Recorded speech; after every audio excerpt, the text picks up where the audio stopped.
అందరికీ నమస్కారం. ఈరోజు మనం చెప్పుకోబోయే కథ ప్రియమైన ఇష్టసఖి ముగింపు భాగం. కథలోకి వెళ్ళబోయే ముందు మీరు కనుక మన ఛానల్ని ఫస్ట్ టైం చూస్తున్నట్లయితే తప్పకుండా మన ఛానల్ని లైక్ చేయండి, షేర్ చేయండి, సబ్స్క్రైబ్ చేయండి, బెల్ ఐకాన్ క్లిక్ చేసి ఆల్ అనే బటన్ని ప్రెస్ చేయడం మర్చిపోకండి. మన ఛానల్లో మంచి మంచి కంటెంట్తో ఉన్న స్టోరీస్ చాలా ఉన్నాయి. మీరు వినకపోతే ఒకసారి విని ఆనందించండి. మోరల్ వాల్యూస్ని చెప్పేవి, మనకు తెలియని ఎన్నో విషయాల్ని తెలియజేసే కథలో మనం కథల ద్వారా తెలుసుకునే మన లైఫ్ స్టైల్లో కొన్ని చేంజెస్ చేసుకునేలాంటి కథలు కూడా చాలా ఉన్నాయి. మీరు విని మీకు నచ్చితే మీ ఫ్రెండ్స్, ఫ్యామిలీ మెంబర్స్తో షేర్ చేసుకోండి. ఛానల్ని విజిట్ చేసిన ప్రతి ఒక్కళ్ళు తప్పకుండా మన ఛానల్ని సబ్స్క్రైబ్ చేసుకోండి. లైక్ చేయటం మర్చిపోకండి. ఒక మంచి కమెంట్ పెట్టండి. ఈ కథ చాలా చాలా బాగుంటుంది. ప్రియమైన ఇష్టసఖి ముందు భాగాన్ని ఆల్రెడీ అప్లోడ్ చేశాను. ఇది ముగింపు భాగం. మీరు మొదటి భాగాన్ని వినకపోతే అది విని ఇది వినండి. మీకు ఇంకా క్లారిటీగా స్టోరీ అర్థమవుతుంది. ఈ కథ ఎక్కడా స్కిప్ చేయకుండా వింటేనే మొత్తంగా మీకు క్లారిటీ వస్తుంది. కథని ఎక్కడా స్కిప్ చేయకుండా వినండి. మరి కథలోకి వెళ్ళిపోదామా? అయితే ఆ తర్వాత వసు ఏంటి గడ్డాలు, ఏంటా పిచ్చి అవతారో, కళ్ళ చుట్టూ ఏంటి అలా అయిపోయిందే అంటే ఏమీ లేదు, కొంచెం స్ట్రెస్ అన్నాడు. మరీ ఆఫీస్ వర్కులన్నీ మీదేసేసుకోకురా, బ్రెయిన్ పాడైపోద్ది అన్నాడు పవన్. అన్న తర్వాత వసు అనే వాహిని పిలిచింది. వస్తున్న పిన్ని అనేసరికి రారాయిటు అని పవన్ ఆర్యన్ తీసుకెళ్ళి ఏం బతుకోరా బాబు నాది, నా బతుకులా ఎవరు బతుకు ఉండకూడదంటే ఏమైంది అన్నాడు ఆర్య. ఏమవటమేంటే no touchings, no kisses, no hugs. నీకో విషయం తెలుసా, మా ఇద్దరు జాతకాల ప్రకారం శోభనానికి ముహూర్తం కుదరలేదంట. 10 రోజుల వరకే ముహూర్తం లేదంట. దాంతో మేడం గారు నన్ను టచ్ చేస్తే ఊరుకోరు కదా, మా అమ్మ టచ్ చేస్తే కుక్కముతి పిందెల లాంటి పిల్లలు పుడతారు, కక్కుర్తి పడకరా ఎదవా అని మా అమ్మ ముందే చెప్పింది. బతిమిలాడితే చెయ్యి కూడా పట్టుకొనివ్వట్లేదు వసు. నిద్రపోయేటప్పుడు కావాలా నుదురు మీద బుగ్గ మీద ముద్దు పెట్టబోతే చెంప మీద ఒక్కటేసిందిరా బాబు. కాలేజీలో ఉన్నప్పుడు నాకు హగ్గు కిస్సు ఇచ్చింది లేదు, మొగున్నయిన తర్వాత నా బతుకు ఇంతే అయిపోయింది చూసావా అని చెప్పేసరికి ఆర్య ఏం మాట్లాడకుండా నుంచున్నాడు. ఆ తర్వాత ఇక నీలాంబరి వాళ్ళు శరణ్య కలిసి కాస్త మాట్లాడుకోవాల్సిన వ్యవహారాలు ఉన్నాయని ఇక్కడికి దగ్గరలో గుడెక్కడుంది అని అడిగితే ఇక్కడే ఉంది అని చెప్పారు వాహిని వాళ్ళు. సరేలేమ్మా మేము వెళ్ళి దర్శనం చేసుకొచ్చుకుంటాము, అమ్మాయి అబ్బాయి పేరు మీద పూజ చేయించాలంటే మేము వస్తాం కదా అంటే లేదులేమ్మా, నేను పెద్ద కోళ్ళే వెళ్ళాలే ఆ పూజకే, అది మా ఇంటి ఆచారం, నేను నా పెద్ద కోళ్ళ చేయించాను, నా పెద్ద కోళ్ళు నా చిన్న కోళ్ళ చేయించాలని అక్కడి నుంచి వెళ్ళి గుళ్ళో కూర్చుని వీళ్ళు ఆ తర్వాత ఇక దీన్ని వీడు ఒంటి మీద చేయేస్తాడంటావా, కక్కుర్తి పడతాడంటావా, ఏం చెయ్యాలంటావు, వీడిని చెల్లెల్ని ఎలా కలపాలంటావు అని చెప్పి వీళ్ళు వ్యవహారం మాట్లాడుకుంటూ గుడి మంటపంలో కూర్చున్నారు. ఈలోపు కొడుకు బ్రతకాల అయిపోయిందనే, కలల కన్న పిల్ల కోడలుగా రాకుండా పోయిందనే దిగుల్లో అరుంధతికి మొదటి నుంచి దైవభక్తి చాలా ఎక్కువ. ఆవిడ గుడి దగ్గరికి వచ్చింది. గుడి దగ్గరికి వచ్చే ఒక పక్కన స్తంభానికి ఆనుకొని వెండి పూల సజ్జ పక్కనే పెట్టి అలా కూర్చుంది. పూజారిగాడు బంగారు కొబ్బరిని మర్చిపోయారమ్మా అని తీసుకొచ్చిస్తే నిజమేనండి, కొన్ని చేజారిపోయేంత వరకు వాటి విలువ తెలియదు అని అలా కూర్చుంటే వీళ్ళ అత్తా కోడళ్ళే వచ్చి మరి అరుంధతిని బాగున్నారా అండి, ఉదయం పలకరిద్దామనుకున్నాము కుదరలేదు అని నీలాంబరి శరణ్య పక్కనే కూర్చుంటే మీ ఇద్దరే వచ్చారే గుడికి, అమ్మాయిని తీసుకురాలేదే చిన్న కోడల్ని అని అడిగింది అరుంధతి. ఆ అమ్మాయి అక్కడ పనుల్లో ఉంది, మేమిద్దరమే వచ్చాము, గుళ్ళో చిన్న పూజ ఉంటే చేయించాము అర్చన, ఆ తర్వాత ఇలా కాసేపు కూర్చుందామని కూలబడ్డామా, ఈలోపు మిమ్మల్ని చూసి ఇలా వచ్చాము అన్న తర్వాత ఆహా అని మీరు అదృష్టవంతులు, దేవత లాంటి పిల్ల మీ ఇంటికి కోడలుగా వచ్చింది, ఏ జన్మలో బంగారు పూలతో ఏనో నోచారో అంది అరుంధతి. అందులో అంత విచిత్రం విడ్డూరం ఏముందండి, భలే వింతగా మాట్లాడుతున్నారే, ఏం తెచ్చిందని వసుమతి ₹1 కట్నం తీసుకొచ్చింది లేదు కదా మాకు, అలాగనుకుంటే నా పెద్ద కోడలు ₹1,00,00,000 కట్నం తెచ్చింది, దాన్నే నేను గొప్పని అనను, ఇంక ఇంకా వసుమతిని అనేదేముంది, ఏదో మా వాడు ప్రేమించాడు, ఏ గాడిదని కుక్కని ప్రేమించినా ఇచ్చి చేయాలి కాబట్టి చేశాము, అయిపోయింది, ఇంటికి కోడలుగా వచ్చిందే, ఇక అలా జీవితాలు గడిచిపోవలసిందే, కేరా ప్లాట్ఫామ్ వాటింగ్ చేసుకున్నా ఫుట్పాత్ వాటింగ్ చేసుకున్నా గడిచే కాలం ఆగుద్దంటారా అని నీలాంబర్ అనేసరికి ఏం మాటలమ్మా నువ్వు మాట్లాడేదే, అవునులే విలువలేని వాడి చేతికి వజ్రం దొరికితే అలాగే ఉంటుంది, మాలాంటి వాళ్ళ చేతిలో నుంచి ఆ వజ్రం చేజారిపోయి నీ ఇంటికి వచ్చింది కదా, నీకు విలువ ఎలా తెలుస్తుందిలే అనేలోపు శరణ్య వీడియో ఆన్ చేసి ఫోన్లో ఏం ఎరగనట్టు అలా పట్టుకుంటే ఏమైందండి మీకు అంది నీలాంబరి. ఏమైందా, మా అబ్బాయి ఆర్య వసుమతిని ప్రాణానికి ప్రాణంగా ప్రేమించాడు, వాడు కాలేజీకి వచ్చిన దగ్గర నుంచే ఆ పిల్లే ప్రపంచం, ఆ పిల్లే లోకం, సర్వస్వం అనుకొని ప్రేమించి మా ఆయన నేను కూడా మా ఇంటి కోడల్ని చేసుకుందాం అనుకున్నా, మా బంగారు తల్లినే, మాకున్న కోట్ల ఆస్తి ముందు నీకుందెంత, నువ్వేం పెట్టావా, ఆ పిల్లకి ముక్కు పుడక పెట్టావా, నేనైతే ఎన్ని నగలు పెట్టేదాన్నే, మా ఆయన అయితే గనక ఆ పిల్లని కాలు కింద పెట్టనివ్వకుండా అసలు మా మొత్తం ఆస్తికి ఎండీని చేద్దాం అనుకున్నాడు, మా అబ్బాయి కన్నా ఆ పిల్ల సమర్థవంతురాలని పొంగిపోయాడు ఆ మహానుభావుడు, మా కొడుకు ఆ అమ్మాయికి విషయం చెప్దామనేలోపు ఎక్కడి నుంచి వస్తారో దరిద్రం పట్టినట్టు పక్క పక్కనే ఉంటారు, స్నేహితులు అంటారో, ఎవరి మనసులో ఏముందో, మా అబ్బాయి లంగావోణి వేసుకున్నప్పుడు ఆ అమ్మాయి వైపు ఎంత ఆరాధనాపూర్వకంగా చూశాడో, మీ అబ్బాయి సెలవులకి ఊరొచ్చినప్పుడల్లా మా అబ్బాయి ఆ పిల్లని తీసుకొని ఊరంతా తిరిగి చూపించేవాడు, సినిమాలు షికార్లు తీసుకెళ్లేవాడు, వాళ్ళకి మాకు ఫ్యామిలీ ఫ్రెండ్షిప్ కూడా ఏర్పడింది, ఆ పిల్ల మా ఇంటికి వస్తే నేను నోట్లో భోజనం తినిపించుకునేదాన్నే, ఇద్దరూ కలిసి ఎంబీఏ కలిసే చదువుకున్నారు, కంబైన్డ్ స్టడీస్ అని మా ఇంటికి వచ్చేదే, మా అబ్బాయితో పాటు చదువుకొని అలా అలిసిపోయి పడుకుంటే నేనే ఏసీ లైట్ ఆఫ్ చేసి దుప్పటి కప్పు వచ్చేదాన్ని బిడ్డలిద్దరి మీద, అలాంటి పిల్ల మా నట్టింట్లో తిరిగితే మాకు అష్టైశ్వర్యాలు పట్టేవే, ఈరోజు నా ఇంట్లో సుఖం లేదు, సంతోషం లేదు, నీ కొడుకు చేసిన అన్యాయానికి, నీ కొడుకు ఆ అమ్మాయిని ప్రేమిస్తున్నానని చెప్పకుండా సడన్గా చెప్పేసరికి నీ కొడుకు ప్రేమ నా కొడుకు ప్రేమ కన్నా గొప్పదేమో సస్తానన్నాడనే దాంతో చిన్నప్పటి నుంచి మనసులో మాట బయట పెట్టే అలవాటు లేదు మా వాడికి, దాంతో మనసులో మాటని మనసులోనే పెట్టుకొని నా బిడ్డ నలిగిపోతూ వసుమతికి దగ్గర కాలేక స్నేహానికి ద్రోహం చేయలేక వాడు ప్రతిక్షణం ఎంత నరకం అనుభవించాడో తెలుసా, వాడు వసుమతి స్థానాన్నే తన జీవితంలో మరొక ఆడదానికి ఇవ్వలేకే వాడు ఇంకెవరిని ప్రేమించనన్నాడు, పెళ్లి చేసుకోనన్నాడు, అలాగే ఉండిపోతున్నాడు, ఆఫీస్కు వెళుతున్నాడు, వస్తున్నాడు, తిండి తింటల్లా నిద్ర బోటల్లా వాడు జీవచ్ఛవంలాగా అయిపోయాడు నా కొడుకు, అలా అవటానికి కారణం నువ్వు, నీ కుటుంబం, నీ కొడుకులు కాదంటావా, మీ ఫ్యామిలీ కాదంటావా, ఏం తెలియదమ్మా మీకు అంటే అన్నారంటారు, కానీ మేము దేవత లాంటి పిల్లని మా చేయి జారిపోయిందని ఏడుస్తుంటే దేవుడు మీ కొడుకు జీవితంలోకి పంపిస్తే విలువ తెలియకుండా ప్రవర్తిస్తున్నారు మీరు, మీలాంటి వాళ్ళకి అంతే ఇస్తాడేమో దేవుడికి కూడా దయలేదని అరుంధతి అక్కడి నుంచి లేచి వెళ్ళిపోతే నీలాంబరి నిలువు గుడ్లేసుకొని కూర్చుందే. ఏంటి ఇదంతా అంటే ఏమీ లేదత్తయ్య, మనకి అదే ఒక అస్త్రాన్ని ఇచ్చెళ్ళింది అంది శరణ్య. అంటే ఈ మాట్లాడింది మొత్తం మనం రికార్డు చేసాం, నీ కొడుకు మనం అనుకున్న ప్లాన్ ఇప్పుడు మాట్లాడుకున్న దాని ప్రకారం మన మాట ఒకవేళ నీ కొడుకు వినలేదనుకో, మనం చెప్పిన ప్లాన్ అమలు కాలేదనుకో, ఇది చెప్పిందే ఇప్పుడు అదే మనకి చక్కగా కీ చెల్లింది కదా, ఎలా చెయ్యాలో ఏం చెయ్యాలో తెలియక తడబడుతున్న మనకే దాని కొడుకునే అదొక ఆయుధం చేసి మన చేతికిచ్చింది నీ చిన్న కొడుకు కాపురం నిలువున కూల్చటానికి.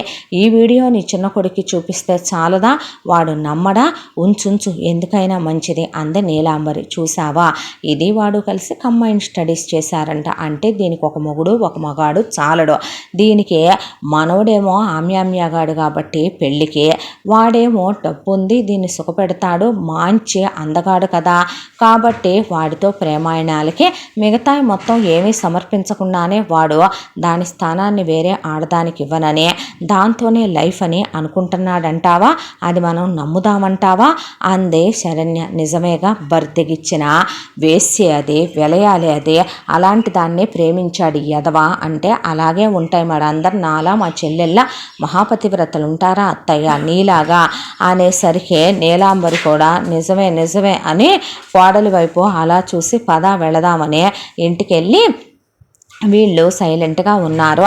ఉన్న తర్వాత ఏమీ ఎరగనట్టు అక్కడ అరుంధతి ఇంటికి వెళ్ళింది. ఇంటికి వెళ్ళేసరికి జనార్దన్ అప్పుడే వచ్చి కూర్చొని ఆయనకి భార్య ఎప్పుడు గుడికి వెళ్ళినా ఆవిడ చేత్తో బొట్టు పెట్టి ప్రసాదం నోట్లో పెట్టందే ఆయనకి ఏదో దేవుడి దర్శనమే పూర్తవునట్టు అనిపిస్తే బొట్టు పెట్టవే ప్రసాదం పెట్టు అని కూర్చొని అక్షింతలు ఇవ్వు అన్న తర్వాత తీసుకోండని పూల సజ్జ అక్కడ పడేసి సోఫాలో అలా కూర్చొని కళ్ళల్లోంచి నీళ్లు కారిపోతుంటే ఏమైందే నీకో అని అడిగితే ఏముందే దేవుడు మనబోటి వాళ్ళకే ఇవ్వాల్సిన అదృష్టాన్ని ఏ దరిద్రులకో కల్పిస్తాడో ఆ కల్పించిన మందకేమైనా వాటి విలువ తెలుస్తుందా విలువ లేని వాళ్ళందరికీ దేవుడు అమూల్యమైన వాటిని సొంతం చేసి మనలాంటి వాళ్ళకే ఎందుకో దూరం పెట్టేస్తూ ఉంటాడని బావురుమని ఏడ్చిందే.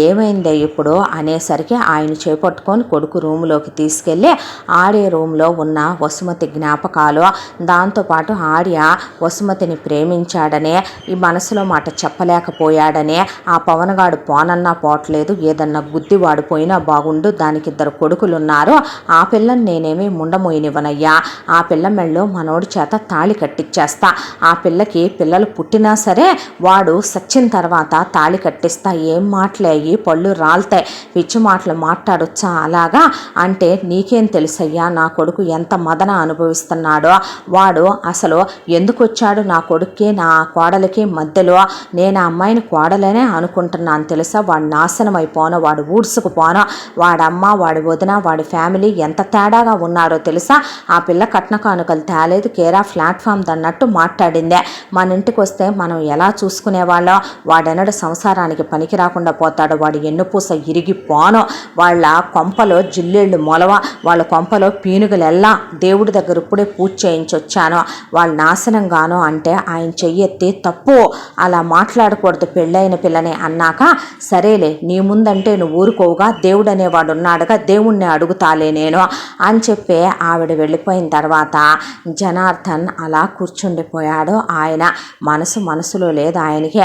చాలాసేపు ఆర్య వసుమతితో గడిపి రాత్రి ఎప్పుడో ఇంటికి వచ్చాడు. వచ్చిన తర్వాత ఆయన హాల్లోనే కూర్చొని ఆర్య హెట్రా అన్నాడు. ఏంటి డాడీ అన్న తర్వాత లాగిపెట్టి కొడుకుని ఒక్కటి తీస్తే వెళ్ళి సోఫాలో పడ్డ తర్వాత ఒక ఆడదాన్ని ప్రేమించటం కాదురా గొప్ప ఆ ఆడదాన్ని దక్కించుకోవటాన్ని మగతనం అంటారు. నీకెప్పుడో చెప్పా నీ మౌనం నువ్వు అలా ప్రతిదీ మదన పట్టం మనసులో పెట్టుకోవటం ఒక రోజుకి నువ్వు అమూల్యమైన దాన్ని కోల్పోతావు అనే. వసుమతి లాంటి భార్య నీకు దొరుకుద్రా నీచుడా పైగా పెళ్లి చేసుకోను ఇలాగే ఉంటాను అంటే దానికి అర్థం ఏంటి? దానికి అర్థం ఏమీ లేదు నాన్న. దానికి అర్థం ఒకటే రాధాకృష్ణుల ప్రేమ ఎంత పవిత్రమైంది నాన్న అయితే మా ఇద్దరి ప్రేమ కూడా అంతే పవిత్రమైంది. జీవితాంతం తన కళ్ళతో చూసుకుంటూ నేను ఇలాగే బ్రతుకుతాను తన స్థానాన్ని నేను మరెవరికి ఇవ్వను. మీ ఇద్దరికి మధ్యలో తన భర్త ఉన్నాడు తనకి పెళ్ళయింది అది మర్చిపోక ఆర్యా నువ్వు. దాందే ఉంది రాధకు కూడా అయాన్ అనేవాడితో పెళ్ళయింది అంత మాత్రం చేత రాధకృష్ణుడిది కాకుండా పోద్దా ఏంటి నాన్న? నాది శారీరక సుఖాల కోసం ప్రేమించిన ప్రేమ కాదే. తనకి పెళ్ళైపోయిందనో మొగుడొచ్చాడనో పిల్లలు పుట్టారనో నా ప్రేమ పోవటానికే నేను తన్ని ఆరాధిస్తున్నాను గుండెల్లో గుడి కట్టి పూజిస్తున్నాను. అలాంటప్పుడు నాది స్వార్థం ఎలా అవుతుంది నాన్న? ఇప్పుడు చెప్తున్నాను ఈ సృష్టి ఉన్నంత వరకు రాధాకృష్ణుల ప్రేమ పార్వతీ పరమేశ్వర్ల ప్రేమ లక్ష్మీనారాయణల ప్రేమ బ్రహ్మవాణుల ప్రేమ ఎలాగైతే ఉంటుందో ఇంకా ఎంతమంది ప్రేమలున్నాయని నువ్వు నన్ను చిన్నప్పుడు చెప్పి పెంచావో లైలా మజ్ను రోమియో జూలియట్ దేవదాసు పార్వతే ఇలా కొన్ని సక్సెస్ అయినవి ఉన్నాయి అవనివి చాలా ఉన్నాయి. అవనంత మాత్రాన వాళ్ళది ప్రేమ కాకుండా పోద్దా నాది కాకుండా పోద్దా ఏంటి నాన్న అనేసి ఆర్య లోపలికి వెళ్ళిపోయాడు. ఆయనకి ఏం మాట్లాడాలో ఒక క్షణం పాటు అర్థం కాల. కొడుకు తప్పు చేస్తున్నాడు కొడుకు మీద ప్రేమతో పెళ్ళాం వాళ్ళకి శాపనార్థాలు పెట్టి తప్పు చేస్తోందనేది ఆయన వర్షను. అయితే ఇక్కడ 3 నిద్రలు అయిపోయిన తర్వాత మళ్ళీ ఈ దరిద్రాన్ని మన కొంపకు తీసుకెళ్ళాలి ఎదవ దరిద్రమని పదమనమని మళ్ళీ వసుమతిని తీసుకొని పవన్ వాళ్ళు ఇంటికి బయలుదేరారు. అక్కడ వారం రోజులు గడిచిపోయిందో లేదో ఆర్య ప్రతిరోజు వెళ్ళి వసుమతి రూములోకి వెళ్ళి ఆ రూమ్లోనే టైం స్పెండ్ చేసేవాడు. ఇంట్లో పిల్లాడు లాంటి వాడే కాబట్టి వాహిని రాజారాం కూడా ఆర్య రావటంతో వసుమతి లేని లోటు తీరిందని ఏమీ అనేవాళ్ళు కాదు. వసుమతి గుర్తొస్తోందా ఆర్య అనే కాసేపు తన రూమ్లో ఉంటానంటే వెళ్ళు నాన్న అనేవాళ్ళు తప్ప ఏమనేవాళ్ళు కాదు. ఈలోపు వాళ్ళ కొడుకులు కోడళ్ళు అమెరికా వెళ్ళిపోయారు పిల్లలతో సహా. అయితే ఈలోపు ఆషాఢ మాసం రానే వచ్చిందనే ఆషాఢ పట్టి పెట్టి పిల్లని తీసుకొచ్చేయాలనే వాహిని బయలుదేరుతుంటే రాజారాముని తీసుకుని నేనే తీసుకెళ్తానని ఆర్య చాలా సంతోషంగా కారు తీసుకొని వచ్చి వాహినిని రాజారాముని తీసుకొని పవన్ వాళ్ళ ఇంటి దగ్గరికి వెళ్తే నా బతుకు చూసావురా ఆర్య మళ్ళీ ఇప్పుడు అధికాషాఢం వచ్చి 2 నెలలంట మేమిద్దరం దూరంగా ఉండాల్సిందే అన్నాక ఒక్కసారి ఒక కిస్ అన్నా ఇచ్చి వెళ్ళమంటే ఒకటేసిందిరా చెంప మీద అని చెప్పాడు ఆర్యకే. చెప్పిన తర్వాత బయలుదేరదామా అమ్మ అని వసుమతిని తీసుకుని వీళ్ళు బయలుదేరిపోయారు. అక్కడి నుంచి ఇక్కడికి వచ్చిన తర్వాత వసుమతిని ఖాళీగా ఉండి ఏం చేస్తావు ఇంట్లో అన్నాడు ఆర్య. అంటే అంది వసుమతి, అవును నువ్వు ఖాళీగా ఉండే బదులు మన ఆఫీస్కి వచ్చే నువ్వు ఇదివరకు ఇట్లాగానే వర్క్ చేసుకోవచ్చు కదా అంటే ఇక రోజు ఫోన్ మాత్రం చేసేవాడు పవన్ అక్కడి నుంచి ఇక్కడికి రావటానికి లేదు, వసుమతి ఇక్కడి నుంచి అక్కడికి వెళ్ళటానికి లేదు. దాంతో రోజు వసుని ఆఫీస్కి తనే పిక్ చేసుకోవటం, ఆఫీస్కి తీసుకెళ్ళటం, ఆ తర్వాత ఆమెని ఇంటికి తీసుకెళ్ళటం, రోజు ఆఫీస్ అయిపోయిన తర్వాత వాళ్ళ ఇంటికి తీసుకెళ్ళటం, బయటికి తీసుకెళ్ళటం, వసుమతికి భోజనం నోట్లో తినిపించబోవటం, వసుమతిని ఆ చీరలేంటి డ్రెస్సులు కట్టుకోవచ్చుగా అంటాం. ఒకవైపున అరుంధతి మంగళసూత్రాలు ఏంటమ్మా తీసే అని నల్లబూసలు వేసుకుంటే చిన్న చైన్ వేసుకోరాదా, ఏం మాటలే అయ్యే వాడు పోయాడని ముందే ప్రిపేర్ చేస్తున్నాలే నేను చానోర్మి తప్పుడుదానా అంటే నాకు ఇష్టం లేదయ్యా వాడు పిల్ల జీవితంలో ఉంటాం, అంతా నీ ఇష్టం నీ కొడుకిష్టమేనా ఏంటే మీ చేతుల్లో ఉన్నప్పుడేమో మీరు చేజార్చుకుంటారో అవతల వాళ్ళ బతుకుల్లోకి వెళ్ళాక మీరు ఇలా చెయ్యొచ్చా దవడ పగలగొడతానని ఆయనిద్దరినీ తిట్టేవాడు. ఆర్య తప్పు చేస్తున్నావు, ఇప్పుడు ఆ అమ్మాయి వేరే వాడి భార్య, నువ్వు చేసేదాన్ని ఏమంటారా, నేను తనని ప్రేమిస్తున్నాను నాన్న, తన ప్రేమనే నేను నా ప్రేమని తనకి స్నేహంగా చూపిస్తున్నాను, తన ప్రేమనేటో తను నాకు ఇవ్వలేదుగా, నన్నే కాదు ఎవరిని తను ప్రేమించలేదుగా, నేనేగా వాడిని ప్రేమించమని చెప్పా, నేనేగా వసువుని వాడికిచ్చి పెళ్లి చేయమని చెప్పా, అందుకే నా వసువుని నేను ప్రేమించుకుంటున్నాను, దీంట్లో నువ్వు అనుకున్నట్టు సెక్స్తో సంబంధం లేదులే నాన్న, కంగారు పడకు, తప్పుడు పనులు చేసేంత నీ కొడుకు దిగజారిపోలేదులే అని వసువు కాళ్ళకి పట్టీలు పెట్టడం, పట్టీలు ఎందుకు తీసేసావు అని అడిగి వసువు తల్లో పువ్వులు పెట్టడం, నువ్వెప్పుడు నిండుగా ఉండాలి అని చెప్పడం. కారులో ఒక రోజున వసు ఇలాగే ఉంటావా ఆర్య, ఎవరిని ప్రేమించలేదని తెలుసు, ఒక మంచి అమ్మాయిని చూసి పెళ్లి చేసుకోవచ్చుగా, చేసుకుంటా, వసు లాంటి అమ్మాయి దొరికితే చూద్దాం, వసు లాంటి అమ్మాయినే కష్టమా ఏంటి, వసు లాంటి అమ్మాయిలు ఇంకొకళ్ళు ఉండరులే, వసు లాంటి అమ్మాయి వసు మాత్రమే ఉంటుందిలే అంటే వసుమతికి ఆర్య మాటలు అర్థం కాక నవ్వేసి ఊరుకుందే. ఇలా ఆమెను సినిమాకి తీసుకెళ్ళటం, షాపింగ్కి తీసుకెళ్ళటం, రెస్టారెంట్కి తీసుకెళ్ళటం, బయటికి తీసుకెళ్ళటం, ఇలా ఒక్క క్షణం పాటు వసుమతిని ఖాళీగా ఉండనివ్వకుండా తన ప్రేమనంతా ఇదివరకు చూపించినట్టే ఆమె మీద చూపిస్తూ కాసేపు రెస్ట్ తీసుకో, పడుకో, ఈ రోజుకి ఇంట్లోనే ఉండు అని అలా నిద్రపోతుంటే పక్కనే కూర్చునే వసుమతిని చూసుకుంటూ అలాగే కూర్చునేవాడు. తప్పు చేస్తున్నా వార్య, పక్కనోడి పెళ్ళాం మీద మనసు పట్టం తప్పురా నాన్న, ఇంకోసారి తండ్రి అయిపోయావు, ఇలాంటి మాటలు మాట్లాడితే అస్సలు ఊరుకోను నేను, ఎవరి సొత్తు మీద ఎవరు నాన్న మనసు పడుతున్నారో, తనకి నాకు మధ్యలో వాడొచ్చాడా, వాడికి తనకి మధ్యలో నే వెళ్ళానా నాన్న, నువ్వు చెప్పకపోవటం నీ తప్పే ఆర్య, ఇప్పుడు ఆ అమ్మాయి మెళ్ళలో వాడు తాళి కట్టాడు, తాళి కట్టినంత మాత్రాన వాడు మొగుడైపోతాడా ఏంటయ్యా, మరీ కాకపోతే నోర్మై తప్పుడుదానా అనేసరికి ఏం చెప్తున్నావే వాడికి నువ్వు, ప్రేమ పవిత్రమైంది, ప్రేమ అనిర్వచనీయమైందే, వాడి గుండెల్లో ప్రేమని నువ్వు చంపేయగలవా ఏంటి, అది వాడు నేను పోతేనే పోద్ది అని వాడు నాశనం అయిపోవాలని, వాడి వంశం నిర్వంశం అయిపోవాలని వెళ్ళి దేవుడికి పూజ చేస్తానంటాం, అరుంధతి పూజ గదిలోకి వెళ్ళిపోవటం. అసలు ఇదెక్కడ గోవాలని ఆయన తలకాయ పట్టుకొని కూర్చుంటే 2 నెలల కాలం అలా గడిచిపోయింది. గడిచిపోయిన తర్వాత ఆడే చాలా దిగులుగా కూర్చుంటే ఏంట్రా అన్నాడు ఆయన. వసు వెళ్ళిపోతోంది నాన్న, వెళ్ళే టైం అయిపోయిందే. మరి వెళ్ళిపోద్ది, తన మనసొత్తా? తనేమైనా నీ భార్య ఈ ఇంట్లోనే ఉండిపోవటానికి మనం ఉంచేసుకోవటానికి? కన్యాదానం చేసిన తర్వాత వాళ్ళ పిన్ని బాబాయ్ కూడా తను ఉంచుకునే హక్కు లేదు కదో. నిజాన్ని అర్థం చేసుకోవాలి ఆర్య, జీర్ణించుకోవాలి. ఇప్పుడు తను వేరే వాడి వైఫ్ అని నువ్వు మర్చిపోకు. తప్పు చేసి తప్పు ఆలోచనలు ఆలోచించడం కూడా తప్పే పెళ్ళైన పిల్ల గురించే అని ఆయన చెప్తే, నువ్వు అలాంటి ఏమీ పట్టించుకోకు నాన్న. ప్రేమకి తప్పొప్పులనేవి ఏమీ ఉండవు. అమ్మాయి మొదట నీకే కదా సొంతం అవ్వాలనుకున్నావు నువ్వు. అమ్మాయి నీదే నాన్న, వాడిది ఎప్పుడుది కాదు. నేను దేవుడికి గట్టిగానే పూజలు చేస్తున్నా, దేవుడు నా మొర ఆలకిస్తాడు చూడు అందే అరుంధతి. ఈలోపు వసుమతిని తీసుకెళ్దామని పవన్ వాళ్ళు ఇక్కడికి వచ్చారు. వస్తే ఆర్య, ఒక్క మాట చెప్పాలిరా నీకు అన్నాడు పవన్ని. అంటే ఏంటి అన్నాడు పవన్. ఎటు వసుకి మంచి ప్యాకేజ్ వస్తుంది ఇక్కడ, అక్కడికి వెళ్ళాకైనా తను ఖాళీగా ఉండదు, వేరే జాబ్ వెతుక్కోవాలి. మళ్ళీ ఫ్రెషర్గా తనకి 50Kనో 70Kనో ఆఫర్ చేస్తాడు. ఇక్కడ డాడీ ఎటు తనకి 2 lakhs దాకా ఇస్తున్నాడు పర్ మంత్. వచ్చే శాలరీ పోగొట్టుకోవటం ఎందుకు? పైగా తనంత హానెస్ట్గా తనంత ఎలిజిబుల్గా నేను వర్క్ చేయలేకపోతున్నానని నాన్న అనుకుంటున్నాడు. అదేదో తన్నిక్కడి నుంచి నువ్వు వీకెండ్స్లో రా, లేదు మంత్లీ వన్స్ వచ్చినా సరిపోద్ది అని అంటే, పర్లేదబ్బాయి నువ్వు 3 నెలలకి 4 నెలలకు వచ్చినా సరే అంది అరుంధతి. అన్న తర్వాత ఏమంటావు అన్నాడు వసుమతిని. నీ ఇష్టం ఏముంది దాంట్లో నేనంటానికి అంది వసుమతి. అంటే ఉన్నివరా, చేసుకోనివ్వు, ఉద్యోగమేగా, డబ్బులేమైనా ఊరికినే వస్తాయి. ఆ పిల్ల చదువుకున్న చదువుకు ఒక విలువ ఉండొద్దు, కష్టపడి పని చేసుకోవటానికి ఎక్కడైతే ఏమైంది, వచ్చి వెళ్దుగానిలే నువ్వు అని చెప్పి పేడ ఇరగడైపోయిందని కొడుకుని తీసుకొని అలాగే వస్తాడులే అని నీలాంబరి తీసుకెళ్ళిపోయింది. ఆ తర్వాత ఈ 2 నెలల్లో సుష్మ చాలా ట్రై చేసింది. పవన్ మీదే పడిందా, పవన్ బెడ్షీట్లోనే దూరిందా, పవన్ స్నానాలు చేస్తుంటే స్నానాల గదిలోనే దూరిందా. ఒకరోజు విదిలించి కొట్టి కొట్టబోయాడు.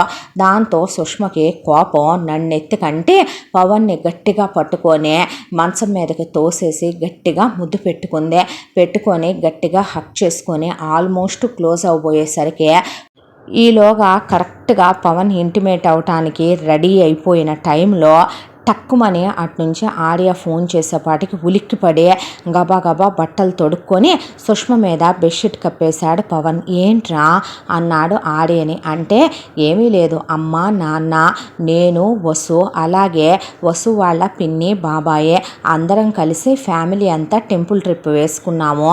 నిన్ను రమ్మనమని చెప్దామంటే వసు ఏమనుకుంటావో, అన్ని రోజులు లీవ్ పెట్టమంటే పెడతారో పెట్టరో లీవు, మళ్ళీ వాళ్ళు ఇస్తారో ఇవ్వరో అని వెనక ముందు ఆడుతుంది.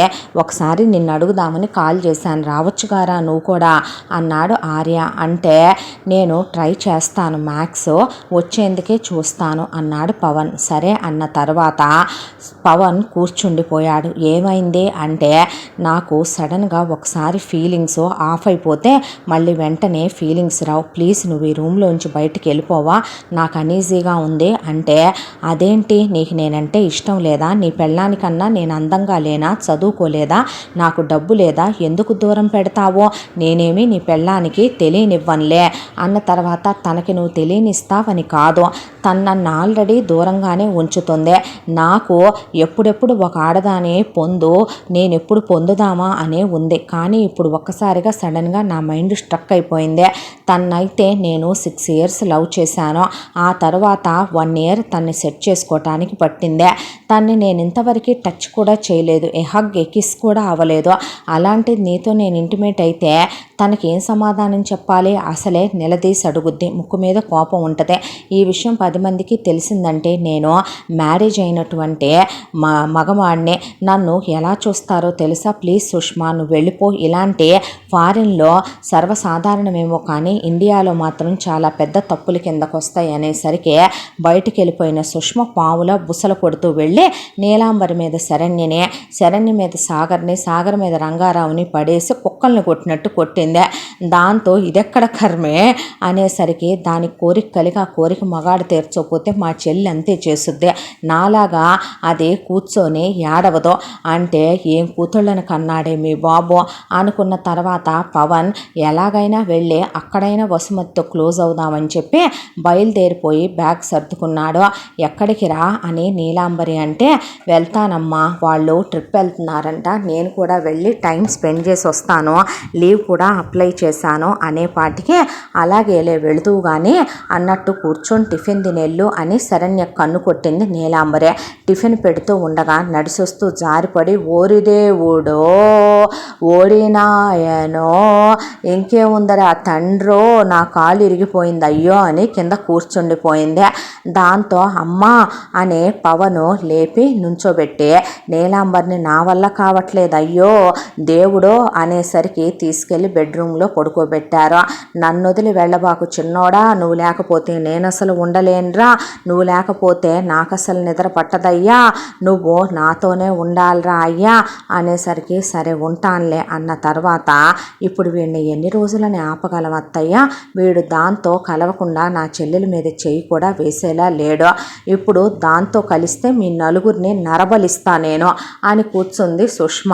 ఇదెక్కడ కర్మే నాకు అని నీలాంబరంటే ఇగో 2 కోట్లు, ఎలాంటి కోట్లు వర్షం కురిపిస్తాను నీకు, నీ కొడుకును నువ్వు నాకు ఇస్తే అంది సుష్మ. దీనికి మగపిచ్చి మదపిచ్చి 2 ఎక్కేసినాయి నీ చెల్లెలకే అంటే అలా అనకత్తయ్య, కోరుకున్న మగాడి పొందు ఆడదానికి ఎంత సుఖం ఇచ్చుద్దో నువ్వు ఎరగవా ఏంటి, 2 కొడుకుల్ని కన్నదానివే అనేపాటికి తూ నా బతుకు చెడ అనుకోనే సరే దాన్నే అక్కడి నుంచి ఇక్కడికి పిలిపిస్తా, నాకు సేవలు చెయ్యాలని దాన్ని రప్పిస్తా, ఆ తర్వాత నేను ఆ రోజు మనం గుళ్ళో అనుకున్న ప్లాన్ని అమలు చేస్తా, ఒకవేళ అది సక్సెస్ అయిపోతే నీ దగ్గర ఉన్న వీడియో కూడా కలిపి దాన్ని ఇంట్లో నుంచి వీడి చేత్తోనే బయటకు గెంటించి విడాకులు ఇచ్చేలా చేసే నీ చెల్లెలకి వీడికి ఓపెన్గానే పెళ్లి చేసే ఫారిన్ ఎత్తుకెళ్ళిపోవే వాడినే, నీకు నచ్చినట్టు వాడినే, నువ్వు ఎటు వాడిని ఉద్యోగం కూడా చేయనివ్వు కాబట్టి ఒక 10 ఏళ్ళు నీ కోరిక అణిగిందాకా, నీ పొగరు అణిగిందాకా, నీకు వాడి మీద మోజు తీరిందాకా వాడిని నువ్వే అనుభవించి అప్పుడు ఒక 2 కని మీ నాన్నకి వ్యాపారాలు ఉన్నాయి కాబట్టి ఒక వ్యాపారంలో పడే నా చిన్న కొడుకును కూడా అదిగది ఇప్పుడు నువ్వు నా అత్తయ్య అనిపించావు అని సుష్మ నీలాంబరిని పట్టుకొని బుగ్గలు పుణికి అసలు ఎర్రగా అయిపోయిందా తిప్పేసింది బుగ్గల్నే. షోరు దేవుడా నాయన తండ్రి, ఆ రోజుల్లో కీచకుడికి ఆ రోజుల్లో అనకూడదులే కానీ ఆడవాళ్ళ మీద ధ్యాసలు పట్టిన ఎదవలు ఉన్నారంట. ఒక దుర్యోధనుడు, దుశ్శాసనుడు, సైంధవుడు, ఇది వాళ్ళందరికీ లేడీ వర్షన్లో దిగింది అనకూడదు కానీ పనికి మాలిందే. ఇది శూర్పణకి చెల్లెలరా దేవుడా, నాకు డబ్బు పిచ్చి దీనికి మగ పిచ్చి, ఏం చేద్దాం ఎదవగోల అనుకుంది నీలాంబరే. అనుకున్న తర్వాత ఒకవైపున ఫ్యామిలీ అంతా కలిసి వాళ్ళు ట్రిప్పులకి వెళ్ళటం, వరుసగా తిరుపతి, కాణిపాకం, శ్రీకాళహస్తి, దాంతోపాటు వరుసగా దైవ దర్శనాలు అన్నీ చేసుకుంటూ శ్రీశైలం అవన్నీ యాత్రలు కంప్లీట్ చేసుకొని వాళ్ళు వచ్చేపాటికి అటు ఇటుగా ఒక 20 days పట్టింది ఇంటికి. వచ్చిన తర్వాత వసు ఆడితో పాటు ఆఫీస్కి వెళ్ళటం మొదలుపెట్టింది. పవన్ ఫోన్ చేసి నీలాంబరి ఇలా పడిందని, అందుకే నేను రాలేకపోతున్నానని ఐఎమ్ సారీ అని చెప్పి ఏడ్చుకుంటూ మాడుమొహం పెట్టుకొని ఆఫీస్కి వెళ్ళటం మొదలుపెట్టాడు పవన్. ఈలోపు క్లోజ్ అవుదామని సుష్మ ఎంత ట్రై చేసినా కూడా ప్లీజ్ ప్లీజ్ ప్లీజ్ నాకు కొంచెం మైండ్ ఏం బాగాలేదో, నాకు వసుయే గుర్తొస్తోంది, వసుని నేను టచ్ చేయలేదన్న ఫీలే నా మనసులో రగులుతోంది ప్లీజ్ అని సుష్మని దూరం పెట్టడం మొదలుపెట్టాడు. దాంతో దాన్ని వెంటనే పిలిపిస్తావా సస్తావా అని కూర్చుంది సుష్మ.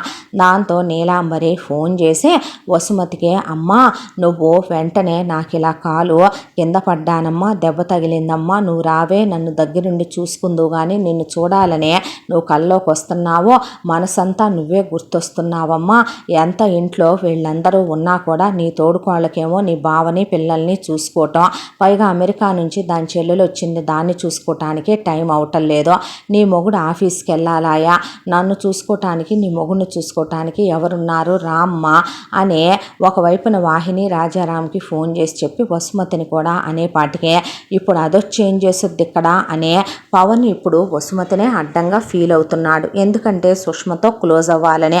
చూడటానికి రంగు పొంగు హంగు పొంగు అమెరికాలో పుట్టి పెరిగింది. దానికి తోడు బాగా బ్యూటీ పార్లర్ మెయింటెనెన్స్ల మీద ఉన్న ఆడదాని ముందు సాదాసీదాగా ఉండేటటువంటి సింపుల్గా కాలేజీల్లో చదువుకొనే ఏదో ఒక సింపుల్గా ఉండే మధ్యతరగతి అమ్మాయి లాంటి వసుమతి పవన్కి కూడా మెల్లమెల్లగా ఫేడ్ అవుట్ అవటం మొదలుపెట్టింది. అయితే ఈలోపు ఇలా రమ్మనమంటున్నారు, వెళ్ళాలి ఆర్య అంటే ఇప్పుడు అంత ఇంపార్టెంటా నువ్వు వెళ్ళటం, పోనీ ఇక్కడికి తీసుకొచ్చి ట్రీట్మెంట్ చేయిద్దాంగా అన్నాడు ఆర్య. వెళ్ళనివ్వరా అన్నాడు జనార్దన్. అన్న తర్వాత వచ్చేస్తాను ఆర్య, ఎక్కువ రోజులేమీ కాదు, ఆవిడ కూడా ఒక్క నెల రోజులు ఉంటే చాలని చెప్పారు. ఈలోపు కాల్ సెట్ అయిపోద్దంట. రోజు ఫోన్ చేస్తానుగా, ఆఫీసు విషయాలేగా, నేను నీతో వీడియో కాల్లో మాట్లాడి నేను ఇక్కడ ఉన్నట్టే అన్నీ జరిపిస్తాను, సరేనా అంటే నేనే దించుతాను పదా అనే ఆర్య వదల్లేక వసుని తీసుకెళ్ళి అక్కడ పవన్ వాళ్ళకి అప్పచెప్పి జాగ్రత్త అనే, ఒరే తన్ని జాగ్రత్తగా చూసుకో, నువ్వు మళ్ళీ నాకు బేబీ సిట్టింగ్ చెప్పకరా, ఇప్పటికే పెళ్ళాన్ని ముట్టుకోవట్లేదని, అన్నేళ్ళు ప్రేమించిన పెళ్ళాన్ని దూరంగా పెట్టుకున్నానని నలిగిపోతే నీదో గోల నాకు అని చెప్పి ఇక ఆర్య బాయ్ చెప్పి ఊరికి వచ్చేసాడు. వచ్చేసిన తర్వాత అక్కడ ఉండి ఏ మాట కామాట వసుమతి నీలాంబరిని కాలు కింద పెట్టనివ్వకుండా కాలుకి ఆయిల్ రాస్తూ నీలాంబరికి స్నానం చేయిస్తూ నోట్లో భోజనం తినిపిస్తూ, నీలాంబరి నా పక్కనే పడుకుంటుందిలే పిల్లను పోరా అంటే అత్తగారి పక్కనే పడుకొని ఒక కన్న తల్లిని చూసినట్టే చూసి అంతా సేవ చేసింది. కావాలని కోడలతో మలమూత్రాలు కూడా పట్టించుకొని నవ్వుకుంది నీలాంబరే. స్నానాలే చేయించుకుందా, తల్లే దువ్వించుకుందా, ముళ్ళే వేయించుకుందా, సేవలే చేయించుకుందా. అలా వచ్చి కూడా అటు ఇటుగా వసు 15 రోజులు దాటిపోయిందే. ఇక ఆర్య మధ్యలో వసుమతికి ఫోన్ చేస్తూనే ఉన్నాడు. చేసినప్పుడల్లా ఆఫీస్ ఎలా ఉంది, అంకుల్ ఎలా ఉన్నారు, ఆంటీ ఎలా ఉన్నారు అని ఒకవైపున వాళ్ళ పిన్ని బాబాయిని పలకరిస్తూ, ఆఫీసులో ఈ వర్క్ ఎక్కడ దాకా వచ్చిందో కనుక్కో ఆర్య, ఇది ఎలా జరిగిందో కనుక్కో అనగానే అలాగేనని వసుతో మాట్లాడాక మనసు తృప్తిగా అనిపించేదే. ఇక హడావిడి పెట్టేసేవాడు ఆఫీసులో ఉన్న మిగతా జనాన్నే. పవన్ ఎన్ని రోజులకే అమ్మ లేవకపోవటం ఒకటే, పెళ్ళాన్ని తన గదిలోనే ఉంచుకోవటం ఒకటే, దానికి తోడు పెళ్ళామేమో తను ముట్టుకొనివ్వకపోవటం, ఎంత ట్రై చేసినా పెళ్ళానికి తను క్లోజ్ అవ్వలేకపోవటం మరొకటే. ఒళ్ళు మండి డాక్టర్ని పిలిపిస్తే డాక్టర్ ఏమైందమ్మా మీకు అంటే, కాలు పడ్డాను బెనికిందంటే ఇన్ని రోజులు ఏమీ ఉండదు, లేవండి లేచి అడుగులు వేయండి, ఇక యాంటీబయాటిక్ మందులు అవన్నీ ఇచ్చి దానికి తోడు ఫిజియోథెరపీలు చేసి కాలుకి బ్యాండేడ్లు వేసి అట్లా ఇటు పీకి డాక్టర్ సెట్ అయిపోయింది కాలు, ఇప్పుడు ఈవిడికి ఏ ప్రాబ్లము లేదు అన్నాక, కోడలు వచ్చిన వేళ విశేషం తగ్గిందన్నాక పవన్ ఒకవైపున వసు క్లోజ్ అవుదామని చాలా ట్రై చేస్తుంటే, ఎదవేషాలు బాకరా ఇన్ని రోజులు ఆగి ముహూర్తాలు పెట్టిస్తాను, ఇక ఒక వారం రోజుల్లో ముహూర్తాలు మీకు రెడీ అయిపోద్ది, శోభనానికి ఇద్దరు క్లోజ్ అవుతారు కానీ ఇక ఎవరో ఆపేది లేదులే అని చెప్పి పెళ్ళిళ్ళ పేరయ్యలేడు. ఒక 2 రోజులు అలా ల్యాగ్ చేసిందే. ఇక తర్వాత అతను వచ్చాడు. వచ్చి 5 రోజుల తర్వాత ముహూర్తం అని చెప్పి ముహూర్తం పెట్టాడు. ఈ 5 రోజుల్లో ఒక్కసారి క్లోజ్ అవుదాంగా అని పవన్ అంటే పిచ్చి వేషాలే కానీ వసు ఒక తోపు తోసింది. కోడలు కొడుకుని చెయ్యి అయ్యనివ్వదని నీలాంబరికి తెలుసు. ఈ 5 రోజుల్లో అయిపోద్దా అత్త మనం అనుకున్న పని అంటే, ఎంతసేపే ప్లాన్ అనుకుంటే అని నీలాంబరి వాళ్ళు అనుకున్న ప్రకారమే ప్లాన్ అమలు చేయటం మొదలుపెట్టారు. ఒకరోజు కొడుకు పక్కన పడుకొని ఆ వసుమతి నిద్రపోతూ ఉండగా వసుమతిని తలుపు కొట్టి నీలాంబర్ లేపితే పవన్ ఎంతసేపు పడుకుంటాడు, ఎప్పుడు లేస్తాడు, ఎంతగా నిద్రలో ఉంటాడు అన్నీ నీలాంబరికి తెలుసు.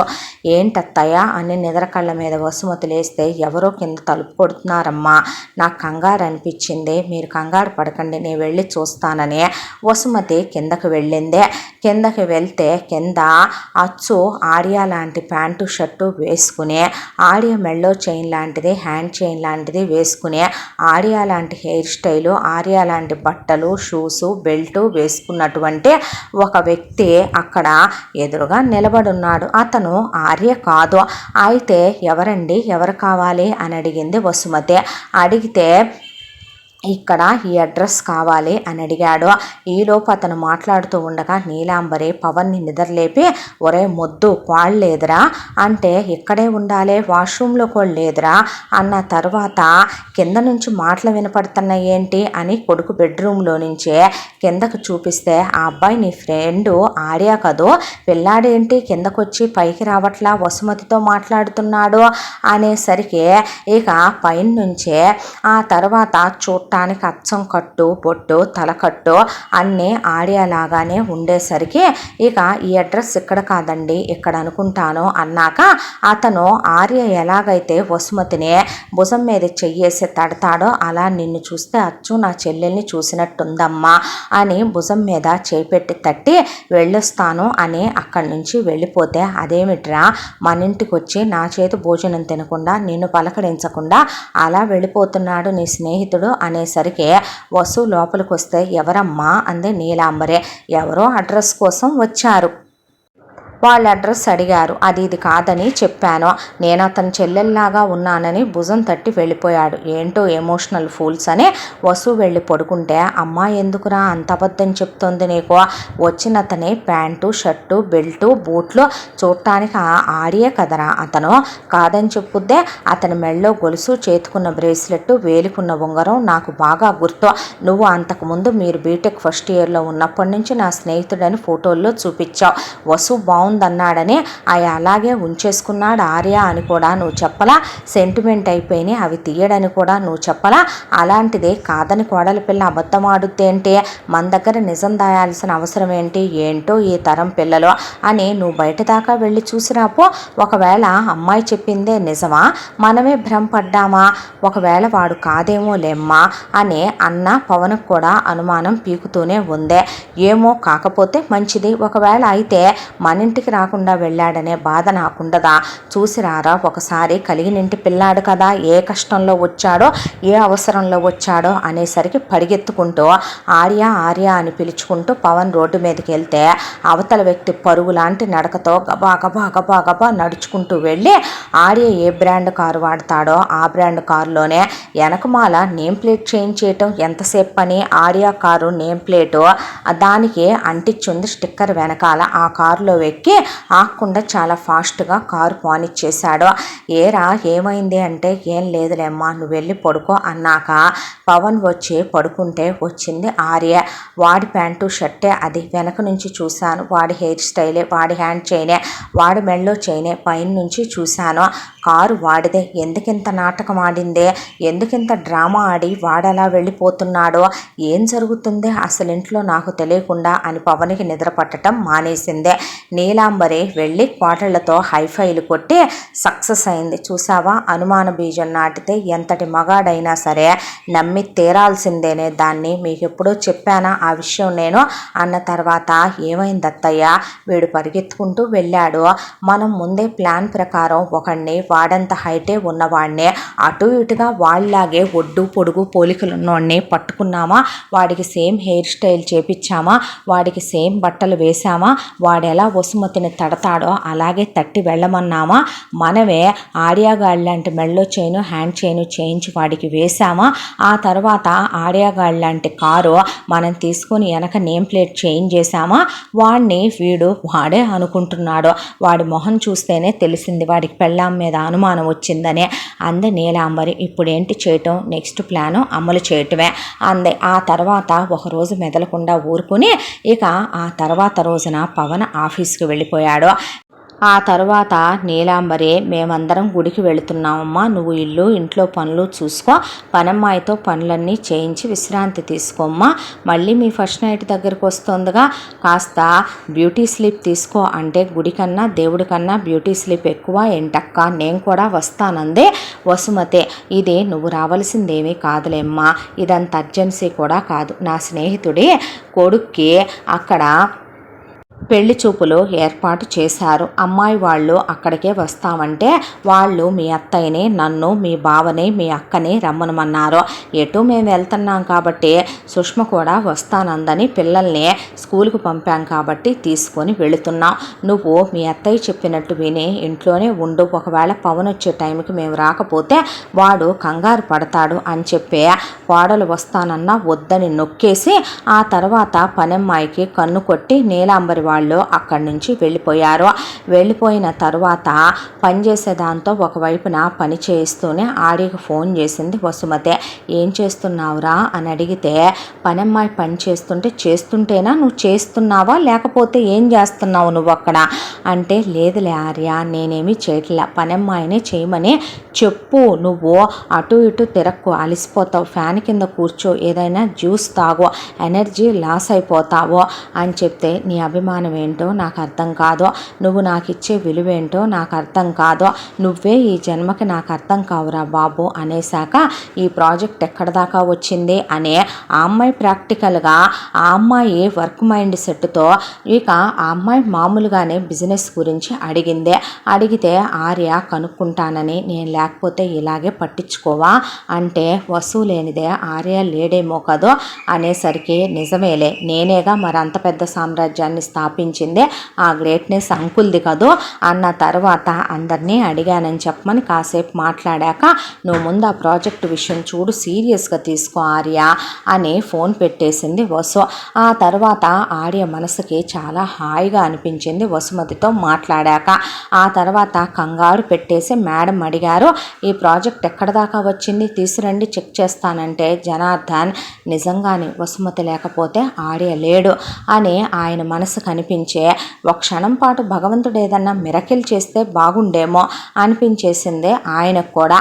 ఈలోపు ఇక పనమ్మాయి పనంతా అయిపోయిందమ్మా అని చెప్పి వెళుతూ వసుమతికి ఒక తీర్థం లాంటిది తీసుకొచ్చిచ్చి ఇది తాగండమ్మా అమ్మగారు ఇది తాగమన్నారు మిమ్మల్ని అని చెప్తే దేనికిది అంటే పూజ చేయించారంట, మీ శోభనం చాలాసార్లు ఆగింది కదమ్మా, ఇది పూజ గదిలో పెట్టెళ్తున్నాను ఇమ్మన్నారు మర్చిపోయానమ్మా నేను అని చెప్తే తర్వాత తాగుతానులే అక్కడ పెట్టంటే అమ్మమ్మ వెండి గ్లాస్ అమ్మ కడిగేసి వెండి సామాన్లు పెట్టేసి పోతాను తాగేద్దురు అని దగ్గరే ఉండి తాగిచ్చింది వసుమతితో.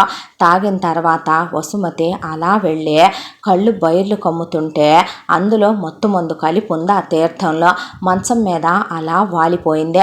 వాలిపోయిన తర్వాత పని మనిషి ఎలాగైతే నీలాంబరి వాళ్ళు చెప్పారో దాని ప్రకారం పక్క నిండా పూలు చల్లి ఆ తర్వాత కిందంతా పూలు చల్లి చున్నీ పీకేసి టాపు చించేసి ఆ తర్వాత ఇక మంచం నిండా పూల రెక్కలు అవి పడేసి పక్కన కాండోమ్స్ లాంటివన్నీ పడేసి ఇక ఆ అమ్మాయి మీద ఒక సక్కింగ్ మిషన్ లాంటిది ఇచ్చి వెళ్ళింది శరణ్య.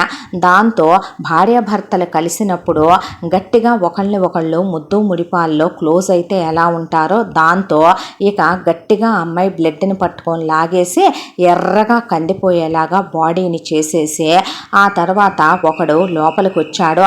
వస్తే అదే పెదాలకి లిప్స్టిక్ పూసుకొని వాడి చొక్కా ఇప్పమని వాడి ఒళ్ళంతా ముద్దులు పెట్టి ఆ తర్వాత వాడి మొహం నిండా ముద్దులు పెట్టి వాడి తలంతా చెరిపేసి వాడి బట్టలన్నీ లాగేసి వాడిని అండర్వేర్ మీద ఉంచేసి ఆ తర్వాత బెడ్షీట్ అంతా నలిపేసి ఏసీ వేసి ఫ్యాన్ వేసి ఆ తర్వాత ఏమీ ఎరగనట్టుగా ఆ గది తలుపులు దగ్గరికి వేసి ఆ తర్వాత ఇక ఏమీ ఎరగనట్టుగా మెయిన్ డోర్ తలుపులు దగ్గరికి వేసి బయటికి వెళ్ళి అయిపోయిందమ్మా మీరు చెప్పిన పని అని చెప్పింది.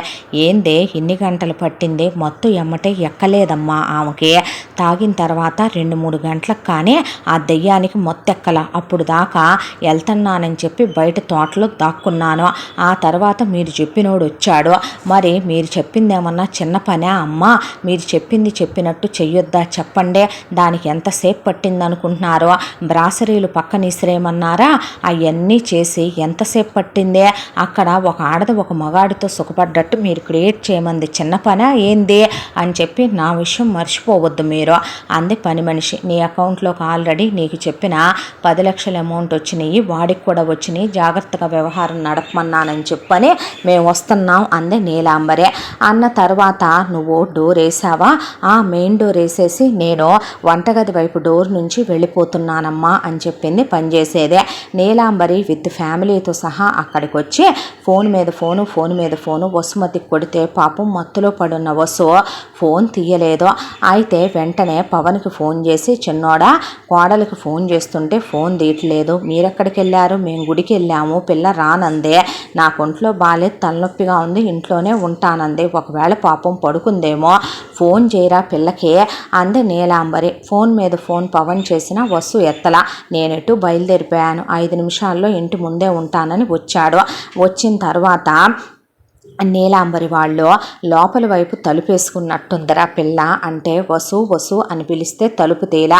పవన్ వాళ్ళ అన్నయ్య గట్టిగా 4 గుద్దులు గుద్దితే తలుపు ఓపెన్ అయిపోద్దులేరా, రిపేర్ చేయించవచ్చు పట్టుకో అని చెప్పి వాళ్ళు 4 తన్నులు తన్నేసరికి ఇక వీళ్ళు ఎప్పుడైతే తలుపు తన్నారో అలా లోపలికి వెళ్ళి అమ్మయ్య అని వీళ్ళందరి గొంతులో పెద్దగా ఇంటూ అమ్మా వసు అని పిలుచుకుంటూ వెళ్ళేపాటికే వసుమతి రూములో నుంచే ఆర్యాలాగా రెడీ అయ్యి ఒకడు ప్యాంటు షర్టు వేసేసుకొని గబా వంటగది వైపు ద్వారం నుంచి బయటికి వెళ్ళిపోయి పెరటి గుమ్మంలో నుంచే వాడు గోడెక్కి దూకేసి ఆ తర్వాత ఆ పక్కనే ఉన్నటువంటి ఆర్యా కారు లాంటి కారు ఆల్రెడీ వీళ్ళు ఆ బంగారం ఆ కారు అన్నీ సుష్మా బాగా వీళ్ళకి పెట్టుబడి పెట్టడంతో అన్నీ రెడీ చేయించుంచారు కాబట్టి వాడక్కడి నుంచి వెళ్ళిపోవటం చూసి లోపలికి వెళ్ళిన తర్వాత అని పెద్దగా కేకేసింది శరణ్య.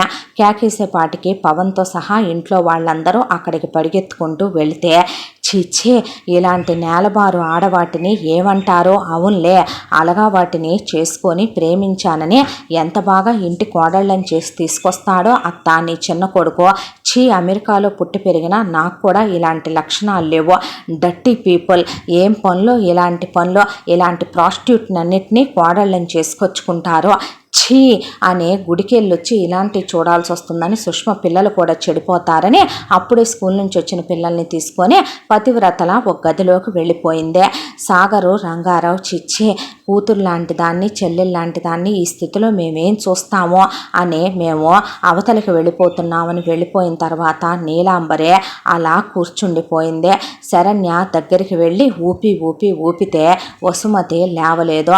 ఏముంది ఏంటి మరిది ఇదంతా ఏం పనులివే, ఆ వచ్చిన వాడు నీ స్నేహితుడే కదో అంటే నీ పెళ్ళానికి వాడికి మధ్య ఎంతకాలం నుంచి ఈ రంకు పురాణం సాగుతుందే, నీ దగ్గర నీ పెళ్ళాం దాచిపెట్టి వాడితో గ్రంథసాంగాలు నడుపుతుందే, నీకు ఒక విషయం చెప్పమంటావా నన్ను వివరంగా, ఇది ఇప్పుడు మొదలైన వ్యవహారం ఏమీ కాదు, నోరు ముయ్యవే నువ్వు అంది నీలాంబరి. ఎందుకు అత్తయ్యా, ఎన్నాళ్ళు దాస్తావు, ఎన్నాళ్ళు గుండెల్లో మోస్తావు, ఎన్నాళ్ళు కడుపులో పెట్టుకుంటావు అంటే ఏంటది వదిన అన్నాడు. నీకు విషయం చెప్పమంటావా, వాడు నీ పెళ్ళాం ఇక్కడికి వచ్చాక కూడా నీ పెళ్ళాన్ని వదలకుండా మొన్న రాత్రి కలిసింది వాడే, ఈరోజు నీ పెళ్ళాం ఇన్ని గంటలు వాడితో కులికి అలిసిపోయి మత్తులో చూసావా ఎలా పడిపోయి పడుకుందో, నువ్వు ఇవ్వలేని సుఖం వాడిస్తున్నాడు, వాడి దగ్గర ఎత్తుక్కుంది వదినా అన్నాడు.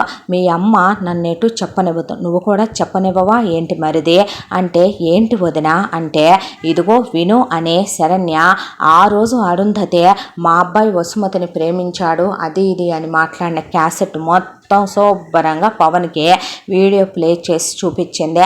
అదంతా చూస్తూ అలా కూర్చుండిపోయి కన్ఫర్మేషన్ వచ్చేసింది ఆడికి వసుమతికి అక్రమ సంబంధం ఉందని పవన్కి. ఆ తర్వాత వసు నిద్ర లేచి వచ్చిన తర్వాత ఏంటో తలంతా బరువుగా ఉంది, మత్తుగా ఉందని, గదంతా చిందరవందరగా ఉంది ఏంటి అని లేచి వెళ్ళి స్నానం చేసి పనమ్మాయిని వచ్చి గదంతా క్లీన్ చేయమని చెప్పి వచ్చే పవన్ పక్కన కూర్చుంది. పవన్ మొహం అంతా కందగడ్డలా ఎర్రగా మారిపోయి పలకడిస్తే మాట పలుకు లేదు.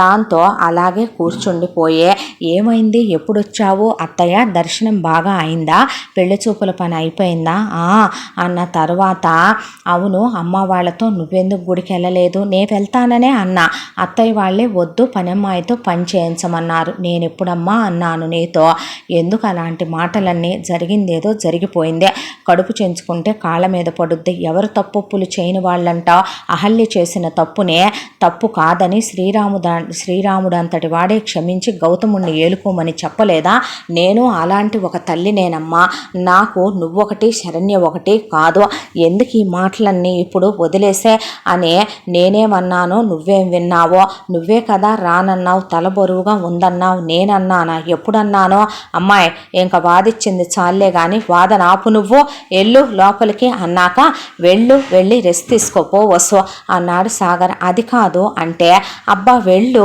ఎందుకు వాదిస్తావిక్కడ అని శరణ్య సుష్మా అన్నాక, నేను వాదించడం ఏంటి, ఆవిడేగా వద్దంది నన్ను, ఎందుకు వీళ్ళు ఇలా మాట్లాడుతున్నారని వసుకు అర్థం కాలేదు. ఆ తర్వాత నెక్స్ట్ డే ఆర్యకి మనసంతా ఏదో అలజడిగా అనిపించటం మొదలుపెట్టింది. వెళ్ళి వసుని చూడాలి అనిపించింది. అయితే రేపొద్దున్నే వెళదాంలే అనుకున్నాడు. అనుకొని ఇక ఆ రోజున ఆ మాట జనార్దన్ అరుంధతితో కూడా అంటే, సరే వెళ్ళి చూసిరా అన్నారు వాళ్ళు. వెళ్ళిరా బాబు అన్నారు వాహిని రాజారాం వాళ్ళు.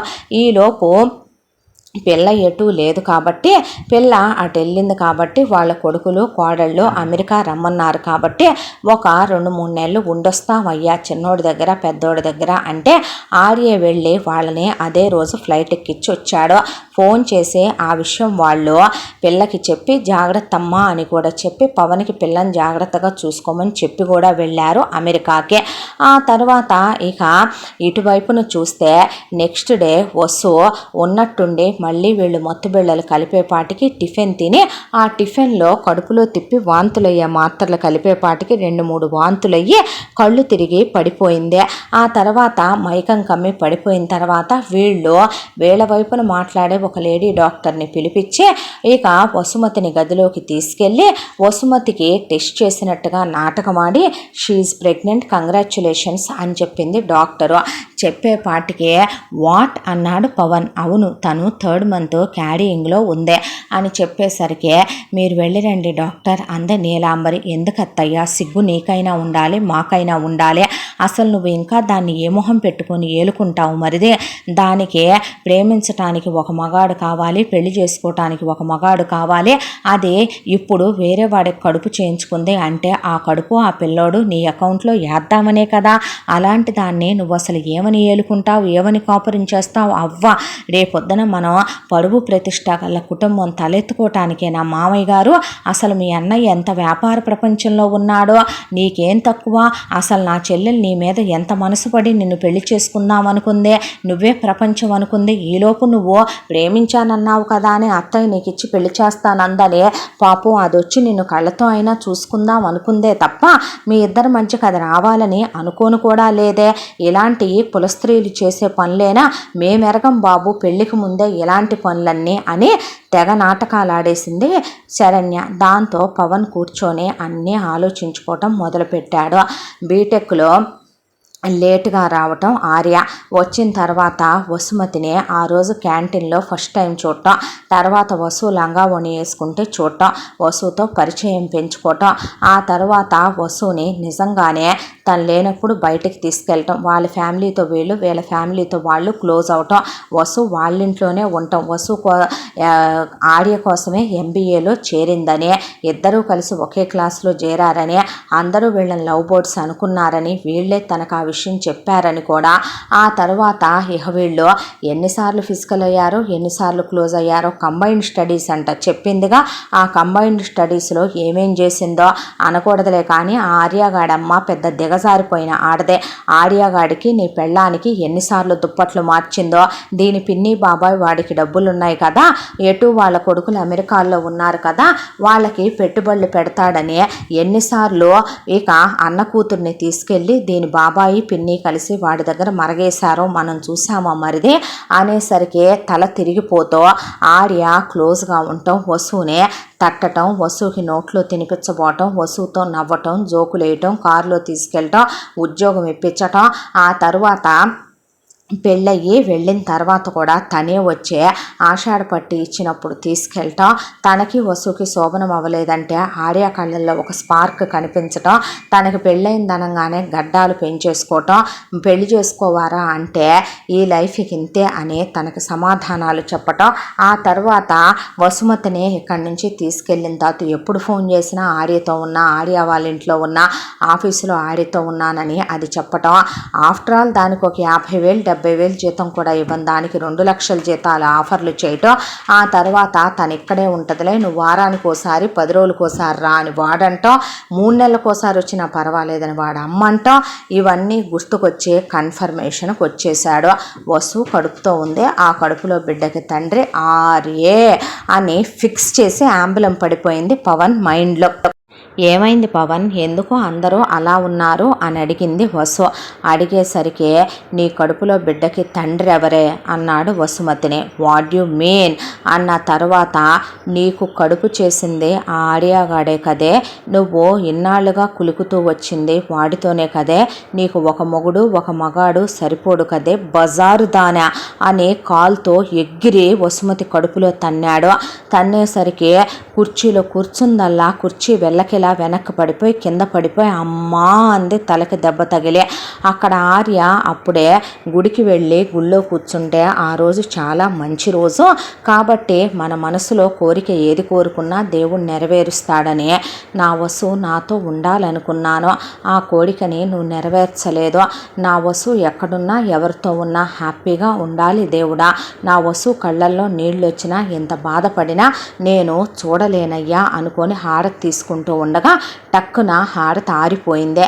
పూజారి అపశకునం బాబు అన్నాక మనసంతా అలసటగా అనిపించి వసు గురించి కోరుకునేటప్పుడు ఎలా అయిందేంటి అని ఇంటికి వెళ్ళి అమ్మతో చెప్తే, మంచిది కాదు నాన్న అని ఆవిడ రేపే వెళ్తానమ్మా, వెళ్ళి వసువును చూసొస్తాను, పొద్దున్నే బయలుదేరతానని ఆ రాత్రంతా ఆడికి గుండెల్లో అలజడిగా ఉండి నిద్ర పట్టట్లేదు. ఇక్కడేమో పవను, మనిషివా పశువ్వా, ఎందుకురా కొడతావు నన్ను, నేనెలా రా ప్రెగ్నెంట్ అవుతాను, 1 వీక్ బ్యాక్ కూడా నేను పీరియడ్స్లో ఉంటే ఏంటి ప్రూఫ్ అని అడిగింది శరణ్య. వాట్ అంది వసుమతి. నువ్వు పీరియడ్స్లో ఉన్నావని ఏంటి ప్రూఫ్ అని అడిగేసరికి, నువ్వు పీరియడ్స్లో ఉంటే ప్రతిసారి ప్రూఫ్లు చూపించుకుంటూ తిరుగుతున్నావా ఇంట్లో వాళ్ళకే? అవునులే, అర్ధరాత్రుల్లో నీలాగా మా వదినికి ఆడియాగాడిని పిలిపించుకొని అడ్రస్లు అడగటానికి ఒకడు వచ్చాడని చెప్పటం, ఆ తర్వాత అమ్మ వాళ్ళని గుడికి పంపించి వాడిని డైరెక్ట్గానే ఉండలేకపోతున్నావా ఏంటి, వాడిని వదిలి ఇంటికి పిలిపించుకొని 5-6 గంటల పాటు వాడితో కులకటం, మైమరిచిపోయి ఒళ్ళు మరిచిపోయి పడిపోవటం, ఇవాళ కడుపు వస్తే వాడికి రాలేదని చెప్పటం. ఏం మాట్లాడుతున్నావురా రాస్కెల్ నువ్వు, ఆర్య ఎలాంటి వాడో తెలీదా నీకు? తెలీదే, వాడు ఎలాంటి వాడో తెలుసా? వాడు పక్కనే నన్నుంచుకొని నన్ను ఎంత తెలివిగా వెర్రి వెంగళప్పని చేసి మీ ఇద్దరూ కలిసి పిచ్చి వెదవని చేసి వాడు ఎంత చక్కగా నన్ను ఫ్రెండ్గా అడ్డం పెట్టుకొని నీతో రొమాన్స్ చేశాడో. మరి వాడు నిన్నెందుకే ఆ రోజున క్యాంటీన్లో ఉన్న ఫుడ్ ఇమ్మనంగానే నువ్వు వాడికి ఇచ్చేసావు? అసలు అడిగిందే నువ్వు కదరా, ఫ్రెండ్ అని ఇచ్చాను. ఓ ఫ్రెండ్ అంటే ఎవడడిగితే వాడికి అన్నీ సమర్పించేసుకుంటావన్నమాట. రాస్కెల్ చెప్పు తెగుద్ది నీకు అంది వసు. అనేసరికి ఎందుకు తెగుద్దే, నా చేత నీకు ఒంటి మీద చెయ్యించుకోవటం నచ్చదు, నా బండెక్కటం నచ్చదు, నేను టచ్ చేస్తే నచ్చదు, హక్ చేస్తే నచ్చదు, కిస్ చేస్తే నచ్చదు, నాతో క్లోజ్ అయితే నచ్చదు, వాడితో మాత్రం అన్నీ చేయించుకుంటావు. వాడి కార్ ఎక్కి వెళ్తావు, వాడి బైక్ ఎక్కి వెళ్తావు, వాడు పిక్ చేస్తాడు, డ్రాప్ చేస్తాడు, నేను ప్రతి హాలిడేస్కి వచ్చినప్పుడు వాళ్ళ ఇంటికి నువ్వు వెళ్తావు, కంబైన్డ్ స్టడీస్ చేస్తావు. ఏం కంబైన్డ్ స్టడీస్ చేసావే? నీ బాడీ మీద వాడు రీసెర్చ్ చేశాడా, వాడి బాడీ మీద నువ్వెన్ని పుట్టుమచ్చలు ఉన్నాయో రీసెర్చ్ చేసావా? యు రాస్కెల్, ఏం మాట్లాడుతున్నావురా నువ్వు అనేపాటికి, ఏమే నిజాలు మాట్లాడుతుంటే అంత నొప్పిగా ఉందా, అంత రోషం పొడుచుకొచ్చిందా, ఏం బతుకులే మీయే? అవునులే, మీ పిన్ని బాబాయి, మీ అమ్మకి 22 ఏళ్ళు పిల్లలు లేరుగా, మీ బాబాయ్ వెళ్ళి ప్రసాదించి వచ్చాడా మీ అమ్మకి? లేదంటే మీ నాన్న గదిలోకి మీ పిన్ని వెళ్ళి మీ పిన్ని మీ నాన్నతో కులికి కందా నిన్ను, అందుకే మీ అమ్మ బాబులు పోయిన తర్వాత నేను అంత బాధ్యతలు తీసుకొని పెంచారా ఏంటే అనేపాటికి, ఏం మాట్లాడావురా నువ్వు అని వసుమతి లాగి దవడ పగలగొట్టింది పవందే. పగలగొట్టేపాటికి ఎంత పొగరే నీకు, ఎంత కండ కావరమే నీకు, వాడితో పాటు కలిసి నువ్వు నేను ప్రపోజ్ చేస్తే నన్ను చెయ్యని, నేను సూసైడ్ చేసుకుంటే చెయ్యని వాడు చెప్పాడని నువ్వు నన్ను సర్లే అనే ఏదో కుక్కకి బిస్కెట్ వేసినట్టుగా, నువ్వేదో పైనుంచి దిగొచ్చినట్టుగా నువ్వు నీ ముష్టి బతుక్కి నువ్వు ఓకేలే ట్రీట్మెంట్లు చేయించుకో అని చెప్పి ఆ తర్వాత వాడితో పాటు నువ్వు ఎంబీఏలో చేరి అబ్బో వాడింటికి నువ్వు వెళ్తూ మీ ఇంటికి వాడిని తీసుకెళ్తూ ఎంత పెద్ద గ్రంథసాంగం నడిపి నన్ను పిచ్చోడిని చేశావే. అసలు నేను నిన్ను ప్రేమిస్తున్నానన్నానా? నీ లైఫ్లోకి నేను వచ్చానా? ఆర్యే నిజంగా కనుక నువ్వు అనుకునే లాంటి వాడే అయ్యే నిజంగా ఆర్యే నన్ను ప్రేమిస్తే నేను ఆర్యను కాదని నిన్నెందుకు చేసుకుంటాన్రా? వాడు నిజంగా దేవుళ్ళు లాంటోడు, ఆంటీ అంకుల్ అమ్మా నాన్న లాంటి వాళ్ళు. ఆర్యే నన్ను చేసుకుంటానంటే మా పిన్ని బాబాయ్ ఎవరా? ఆర్య చెప్పాడనే నిన్ను ప్రేమించా, ఇది నిజం. ఆర్య చెప్పాడనే మా పిన్ని బాబాయ్ నీకు ఇచ్చి చేశారు, ఇది నిజం. నీలాంటి లో క్లాస్ చీప్ అలగా వెధవనే నమ్మి చేసుకోవటం నాది తప్పు. వాడు చెప్పాడు కదా అని నమ్మినందుకు బాగా బుద్ధి చెప్పావురా రాస్కెల్ అనేసరికి నాకు కడుపు వచ్చిందా? నువ్వు చూసావా? ప్రూఫ్ ఏదిరా? ఆర్య నన్ను ముట్టుకున్నట్టు ప్రూఫ్ ఏదే? ప్రూఫ్లు కావాలంట మరిదే. సరేనే, నీకు ఒక మొగుడు ఒక మగాడు ఎటు చాలడుగా రా, నన్ను కూడా సుఖపెడదు గాని అని వసుమతి జుట్టు పట్టుకొని గదిలోకి తీసుకెళ్ళి పవన్ ఆ తర్వాత టాప్ అంతా చించేసి వసుమతి మీద పడబోతే పడేసి చంపలు పగలగొట్టింది వసుమతి. నన్నే కొడతావా అని బెల్ట్ తీసుకొని బెల్ట్ పీస్ అయిపోయిందాకా వసుమతిని నా ఒంటి మీద దెబ్బ పడితే పోలీస్ కేసు పెడతానంటే దిక్కున్న చోట చెప్పుకోవే నువ్వని ఒక బెల్ట్ తర్వాత ఒక బెల్ట్ తర్వాత ఒక బెల్ట్ తీసుకొని కాళ్ళతో తన్ని గోడల కేసు కొట్టి ఫ్లవర్ వాజులతో కొట్టి ఉన్న కసంతా తీరిందాక రాత్రంతా కొడుతూనే వసుమతిని పచ్చి బూతులు చెవులతో వినలేని తిడుతూనే నరకం పెడుతూనే సిగరెట్లతో కాలుస్తూనే బాటిల్స్ విసిరిసిరి కొడుతూనే ఒకవైపున మధ్యలో పవన్ వాళ్ళ నాన్నొచ్చి కొట్టాడు, అన్నొచ్చి కొట్టాడు, శరణ్యొచ్చి కొట్టింది, సుష్మొచ్చి కొట్టింది. నీలాంబర్ వచ్చి జుట్టు పట్టుకొని బాది పారేసి వసుమతిని మీ పిన్ని నిన్ను ఇలాగే నువ్వు చేసిందే తప్పు, నువ్వు తప్పుడు పనులు చేస్తున్నావు, ఇలా పరాయి మగపిల్లలతో నువ్వు తప్పుడు వేషాలు వేయకూడదు, ఇద్దరు పిల్లలతో డబుల్ గేమ్లు ఆడకూడదు మగపిల్లలతో అని చెప్పుంటే నువ్వెప్పుడో బాగుపడేదానివే అని కొట్టినట్టు లేకుండా సావగొట్టేసింది వసుమతిని. ఆ తరువాత ఇక తెల్లాడిపోయిన తర్వాత నీ బతుకుని నేనేం చేస్తానో చూడవే. నా మీద మోజుపడే నా వదిన చెల్లెలు నా కోసం అమెరికా నుంచి కోటి ఆశలతో వచ్చింది, నాతో ఇంటిమేట్ అవుదాం అనుకుంది, ఆల్మోస్ట్ క్లోజ్ అవుదాం అనుకున్నాను. నువ్వెటు నన్ను చెయ్యనివ్వట్లా, వాడి దగ్గర నువ్వు సెటిల్ అయిపోయావు కాబట్టి నేను ఇక్కడ తనతో తప్పు చేస్తే తప్పేముందే, తను నా లైఫ్లో తాళి కట్టిన భార్యగా ఉంటానందే. నీకు నేను తాళి కట్టి పెద్ద తప్పు చేశానని అప్పుడే ఫీల్ అయ్యాను. ఆ దరిద్రుడు అప్పుడే నాకు ఫోన్ చేశాడు, నీ బ్రతుకు ఇది అనే బయటపడాలనే ఉండి ఇవన్నీ జరిగినాయేమో అనేసరికి నేను సచ్చినా నీతో ఉండనరా రాస్కెల్ అనేసరికి నేను నీతో ఉండనే, నీ బ్రతుకుని కోర్టుకి ఈడ్చి వీధికి ఈడ్చి నిన్నేం చేస్తానో చూడవే అని జుట్టు పట్టుకొని పైన నుంచి వసుమతిని ఆ చిరిగిపోయిన బట్టలతోనే కిందకి తీసుకొచ్చేసరికి ఆర్య సందు చివరికి వచ్చేపాటికి నువ్వు వేసవే కులతవే పతితవే అని బూతులు తిడుతూ ఎవరో జుట్టు పట్టుకొని వసుని గట్టిగా మాట్లాడుతున్నట్టు అది పవన్ గొంతే అన్నట్టు అనిపించి గబగబా ఆర్య కారు దిగేపాటికి వసుమతిని కాలుతో లాగి తంతే పవన్ వెళ్ళి ఆర్య మీద పడింది వసు. ఆర్య మీద పడేపాటికి వసుని పొదవి పట్టుకున్నాడు ఆర్య. ఏమైందిరా వసు, ఏంటి దెబ్బలు, ఏంట్రా పవన్ ఇలా పశువులా బిహేవ్ చేస్తున్నావంటే చాలే ఊరుకోవయ్యా, వచ్చావు పత్తిత్తు పరమహంసవే, నీతులు చెప్పటానికి ఏం పనులయ్యా నువ్వు, డబ్బుంటే మాత్రం ఏం చేసినా సాగుబాటు అవుద్దనుకుంటున్నావా బాబు, మాకుండేది మాకు ఉంటదే, మేము విలువ గౌరవాలు గల మనుషులం అంటే ఏంటండి ఇదంతా అన్నాడు ఆర్య. అన్నాక వసు ఏమైందిరా అన్నాడు. వసుమతి ఒళ్ళంతా రక్తం కారిపోయి బట్టలన్నీ చినిగిపోతే తను వేసుకున్న బ్లేజర్ తీసి వసుకి వేసి పొదవి పట్టుకున్నాడు ఆర్య. వసు ఆర్యని గట్టిగా కౌగిలించుకొని గుక్కపెట్టి ఏడుస్తూ నేను ప్రెగ్నెంట్నంట, వారం రోజుల క్రితం పీరియడ్స్లో ఉన్న నేను వీడు ముట్టుకోకుండా ప్రెగ్నెంట్ని ఎలా అయ్యాను అంటే నీకు నాకు ఎఫ్ఐఆర్ ఉందంట, మనిద్దరం కంబైన్డ్ స్టడీ చేస్తూ క్లోజ్ అయ్యామంట, ఆంటీ గుళ్ళో మాట్లాడిందని ఏదేదో వీడియోలో ఏఐలు చేసి మార్ఫింగ్లు చేసి తీసుకొచ్చారు. దాంతోపాటు వీడికంట ఆఫీస్కి పోస్ట్లో నువ్వు నేను కలిసి ఇంటిమేట్ అయిన ఫోటోలు వచ్చినాయంట. ఇదిగో ఆ ఫోటోలు అని వసుమతి ఆర్యకి చూపిస్తే అవన్నీ చూసి ఆర్య, ఇందులో ఉంది నేను కాదు, నా బాడీ కాదు, తన బాడీ కాదురా అని పవన్తో అంటే, దాని బాడీ గురించి నీకెలా తెలుసు, నీ బాడీ గురించి దానికి ఎలా తెలుసు? ఒరే రాస్కెల్, చిన్నప్పటి నుంచే తన ఫోటోలన్నీ ఆంటీ నాకు చూపించారా? ఒరే నువ్వు మనిషివి కాదురా, పశువ్వే అంది వసుమతి. వసు చిన్నప్పటి ఫోటోలు నేను చూశాను, దాన్ని బట్టే తెలుసు. బాడీ మీద ఉన్న బర్త్ మార్క్స్ అయితే చిన్నపిల్లల నుంచి పెద్ద అయ్యేంత వరకు చేంజ్ అవ్వవు కదరా పశువ అన్నాడు ఆర్య.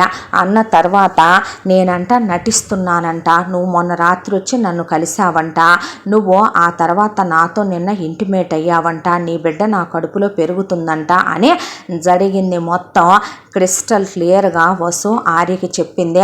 రాత్రంతా కొడుతూనే ఉన్నాడు, బట్టలన్నీ చించేశాడు, వాడితో కులికి నువ్వు నాతో కులుకన్నాడు. మీ అమ్మగారు నాకు నీకు బెడ్షీట్లు మార్చారంట, మా పిన్ని బాబాయ్ మనిద్దరినే తార్చారంట. ఆ తరువాత ఇక ఇదని అదని వీళ్ళు మాట్లాడి మొత్తం చెప్పుకొస్తే ఒళ్ళు బలిసిందా, మతి తప్పిందా, మదమెక్కిందా మీ అందరికీ అని అడిగాడు ఆర్య. ఎవరికి రా ఎక్కింది, నీకా నాకా?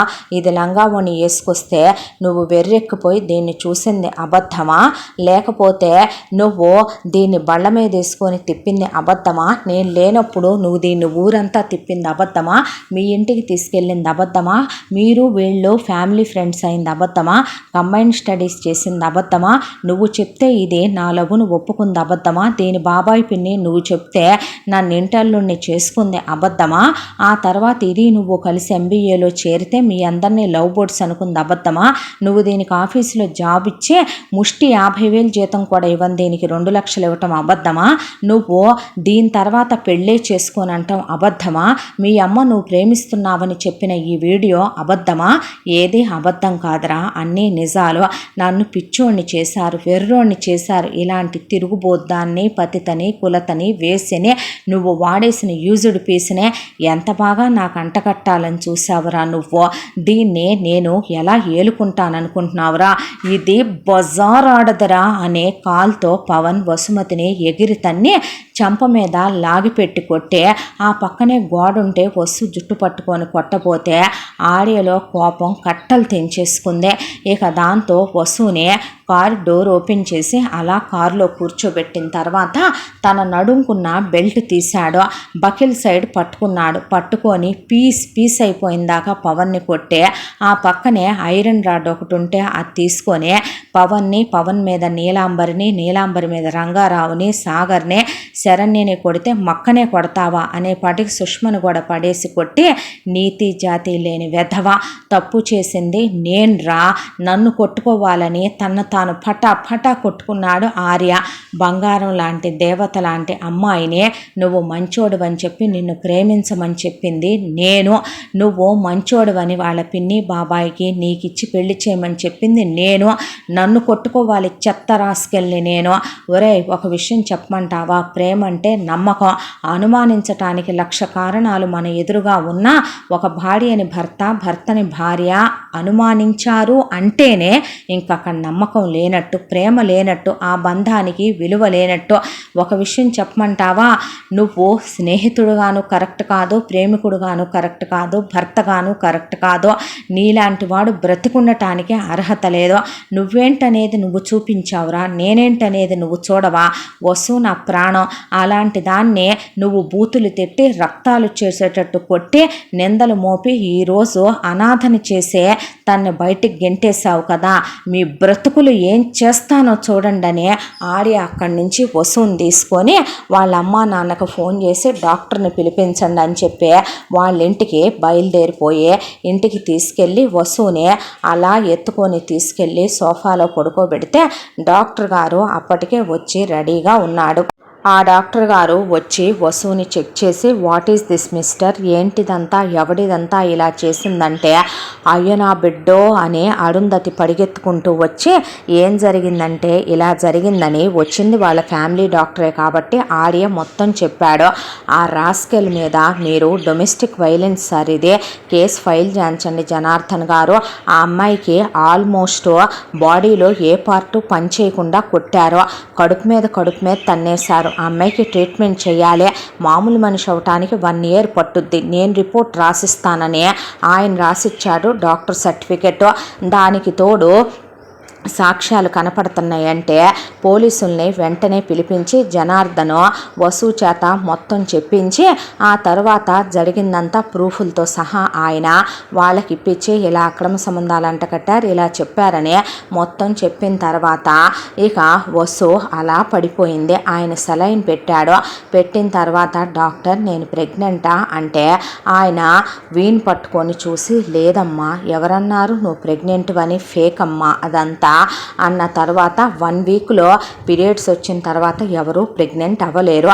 ఫెర్టిలేషన్ టైం అంటూ ఒకటి ఉంటుంది, అది కూడా తెలియకుండా చదువుకున్నాడా లేదా ఆ పశువు అని ఆయన కూడా మాట్లాడి పోలీసులతో కూడా ఆయన చెప్పాల్సింది చెప్పాడు. ఆ తర్వాత జరిగిన విషయం అంతా అరుంధతి అమెరికాలో ఉన్న వాహిని రాజారాంకి వీడియో కాల్ చేసి పిన్ టు పిన్ వాళ్ళకు మొత్తం చెప్పేసిన తర్వాత ఇక వాళ్ళ కొడుకులు కోడళ్ళు వాళ్ళు అక్కడి నుంచి బయలుదేరిపోయి మా పిల్లనే కొడతాడా, ఇమీడియట్గా ఫ్లైట్ టికెట్లు బుక్ చేసుకొని వచ్చి వాడంతా తేలుస్తాము, మీరు కేసు పెట్టండి అన్నయ్య గారు అని చెప్పి జనార్దన్ నేను ఆల్రెడీ కేసు ఫైల్ చేయించాను రాజారాం గారు అంటే మీరు మూవ్ చేయించండి అన్న తర్వాత వసుమతి అలా కూర్చొని ఉంటే జనార్దన్ ఒళ్ళో పడుకోబెట్టుకుంటే అరుంధతి భోజనం తీసుకొచ్చింది. లేమ్మా తిందుగానంటే నాకొద్దంటే ఆయన గుండెల మీద పడుకోబెట్టుకొని మా తల్లివి కదూ తినమ్మా అన్నాడు ఆయన. అని నేను నీ డాడీ లాంటి వాడిని అంటావుగా, నా తల్లిగా తినమ్మా అంటే నోరు ఓపెన్ అవ్వటం లేదు అంకుల్, నొప్పి పుడుతుంది అనేసరికి కళ్ళల్లో నీళ్లు తిరిగిపోయినాయి ఆయనకి.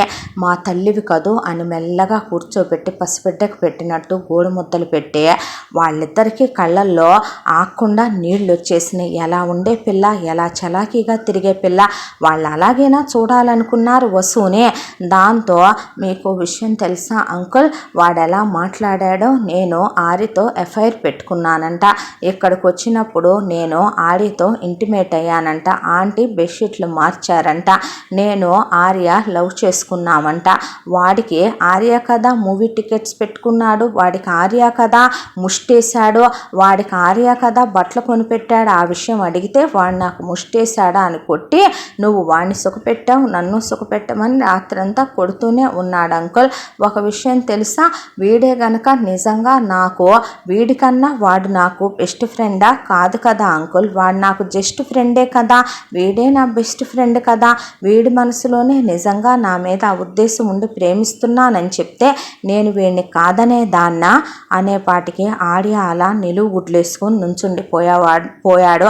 మా పిన్ని బాబాయ్ ఆర్యకిచ్చే నన్ను పెళ్లి చేసేవాళ్ళ లేదా మీతో మాట్లాడే, అలాంటిది ఆర్యకి నా మీద ఆ ఉద్దేశం లేదు కాబట్టే కదా ఆర్య పవన్ గారిని ప్రేమించు అంటే ప్రేమించా, పెళ్లి చేసుకో అంటే పెళ్లి చేసుకున్నా, పిన్ని బాబాయ్ తను చెప్పారనే కదా నన్ను వాడికిచ్చి పెళ్లి చేశారు. ఎలా కొట్టాడో తెలుసా, మా అమ్మని మా పిన్నిని బాబాయిని ఎంత తప్పుగా మాట్లాడాడో తెలుసా అని ఆ పిల్ల అన్నీ చెప్పాక డాక్టర్ ఇచ్చిన ఇంజెక్షన్కి మత్తుతో జోగిపోయింది. ఆ తర్వాత అమ్మాయిని తీసుకెళ్ళి గదిలో పడుకోబెట్టరా అన్నాక తీసుకెళ్ళి ఆర్య పడుకోబెట్టి ఇక దుప్పటి కప్పి ఏసీ వేసి లైట్ ఆఫ్ చేసి కాసేపు పడుకో తల్లి నువ్వనే ఆయన నుదురు మీద ముద్దు పెట్టి బయటకు వచ్చిన తర్వాత చూసావా నాన్న వాడు ఎలా మాట్లాడాడో అంటే జుట్టు పట్టుకొని కిందకి లాక్కొచ్చి అరుంధతి జనార్దన్ కలిసి ఆర్యని పిచ్చ కొట్టి వదిలిపెట్టారు.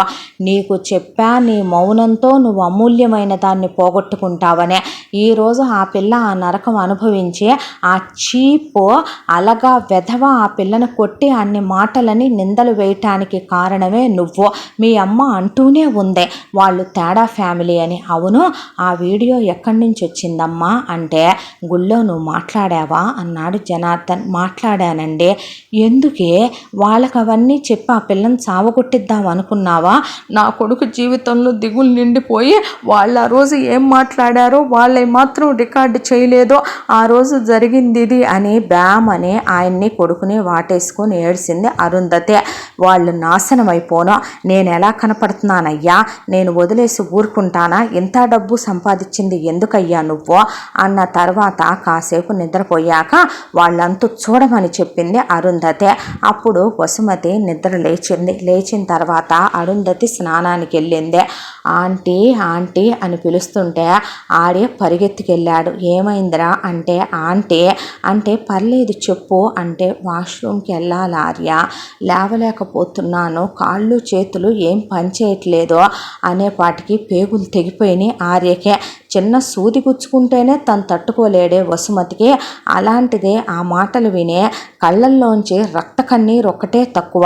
దాంతో ఆమెను లేపి బాత్రూంలో దిగబెట్టి, నువ్వు లోపల నీ పని అయిన తర్వాత చెప్పు అన్నాక తీసుకొచ్చి మళ్ళీ మంచం మీద పడుకోబెట్టి కాళ్ళు ఒత్తుతుంటే అరుంధతి వచ్చి జ్యూస్ తాగించిందే.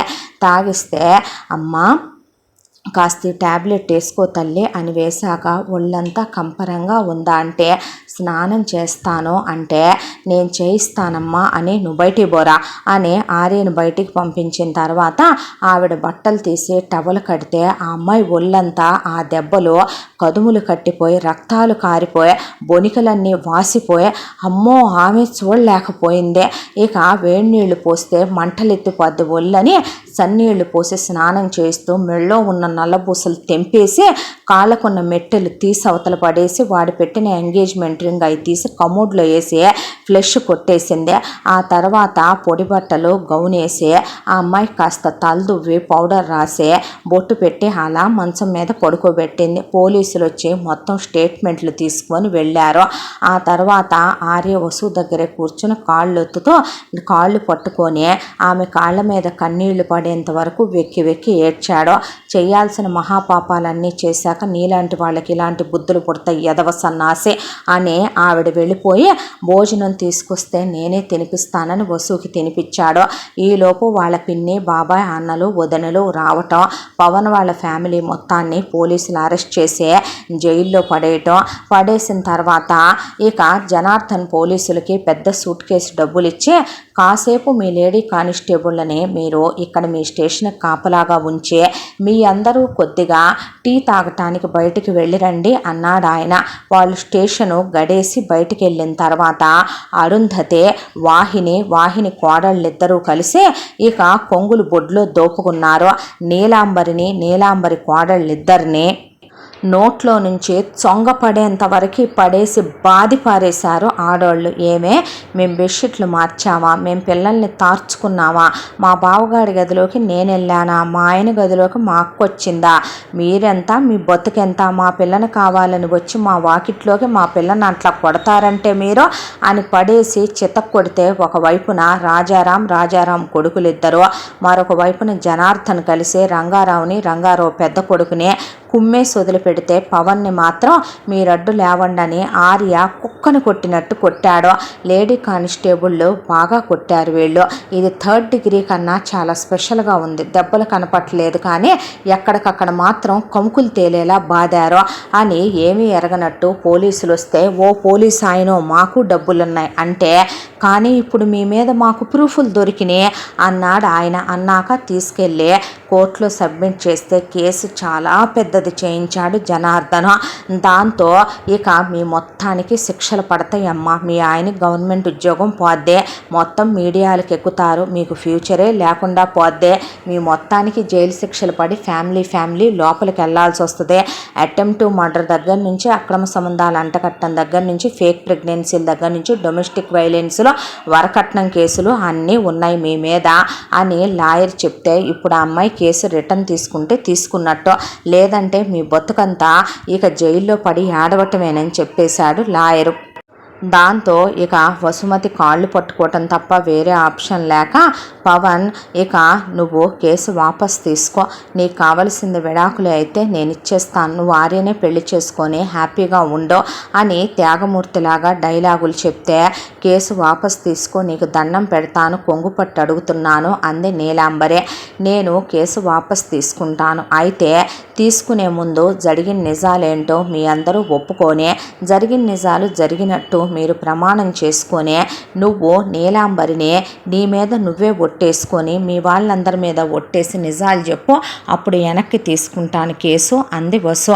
అనేసరికి జరిగింది మొత్తం సుష్మ ఇలా పవన్ని కావాలనుకుందని, నీతో కలవకూడదనుకుందని, అందుకే మీ ఇద్దరిని కలవనివ్వలేదని, నేనే పంతులతో శోభన ముహూర్తం కుదరలేదని చెప్పించానని, ఆషాఢ మాసాలను అబద్ధాలు ఆడానని, మీ ఇద్దరిని వేరు చేశానని, ఆ తర్వాత నేనే అక్రమ సంబంధాలు అంటగట్టానని, ఇందులో ఎవరు తప్పు లేదని, కేరా ప్లాట్ఫామ్ దానివైన నిన్ను చేసుకుంటే మాకు రూపాయి లాభం లేదు కాబట్టి డబ్బున్న సుష్మని కోడల్ని చేసుకుందామని ఇదంతా నేనే చేశాను అనే పాటికి పవన్ అవాక్కైపోయి నుంచున్నోడు కాస్త కూర్చుండిపోయాడు.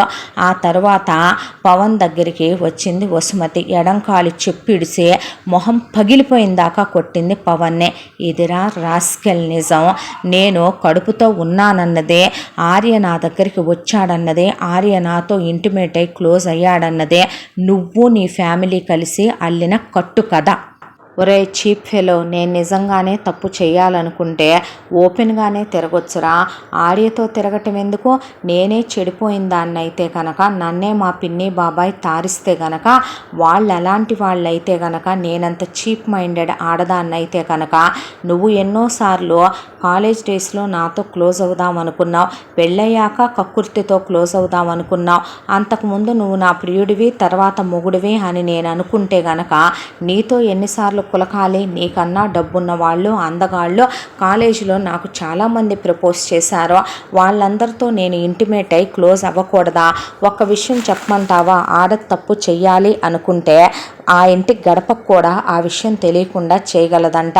నీ అమ్మ ఆడదే, నీ వదిన ఆడదే. అవునులే, మీ ఇంట్లో ఆడవాళ్ళు మీ అమ్మకే కదరా మీతో మెయిల్ ప్రాస్టిట్యూషన్లు చాంచటం, మిమ్మల్ని తార్చటం అలవాటు. అవునులే, మీ అన్నయ్య ఎటు మీ వదినకి అలా సెటిల్మెంటు చేసేసుకున్నాడు. నువ్వు ఏమన్నావు? ఈ సుష్మ నిన్ను ఇష్టపడిందా? ఇంటిమేట్ అవుదాం అనుకున్నావా? క్లోజ్ అవుదాం అనుకున్నావా? నువ్వు దాంతో ఎందుకు కలవలేదో తెలుసా? నీకు నాతో ఎక్స్పీరియన్స్ కావాలి, నాతో క్లోజ్ అవ్వాలి, నన్ను నీ మోజు తీరా అనుభవించాలి.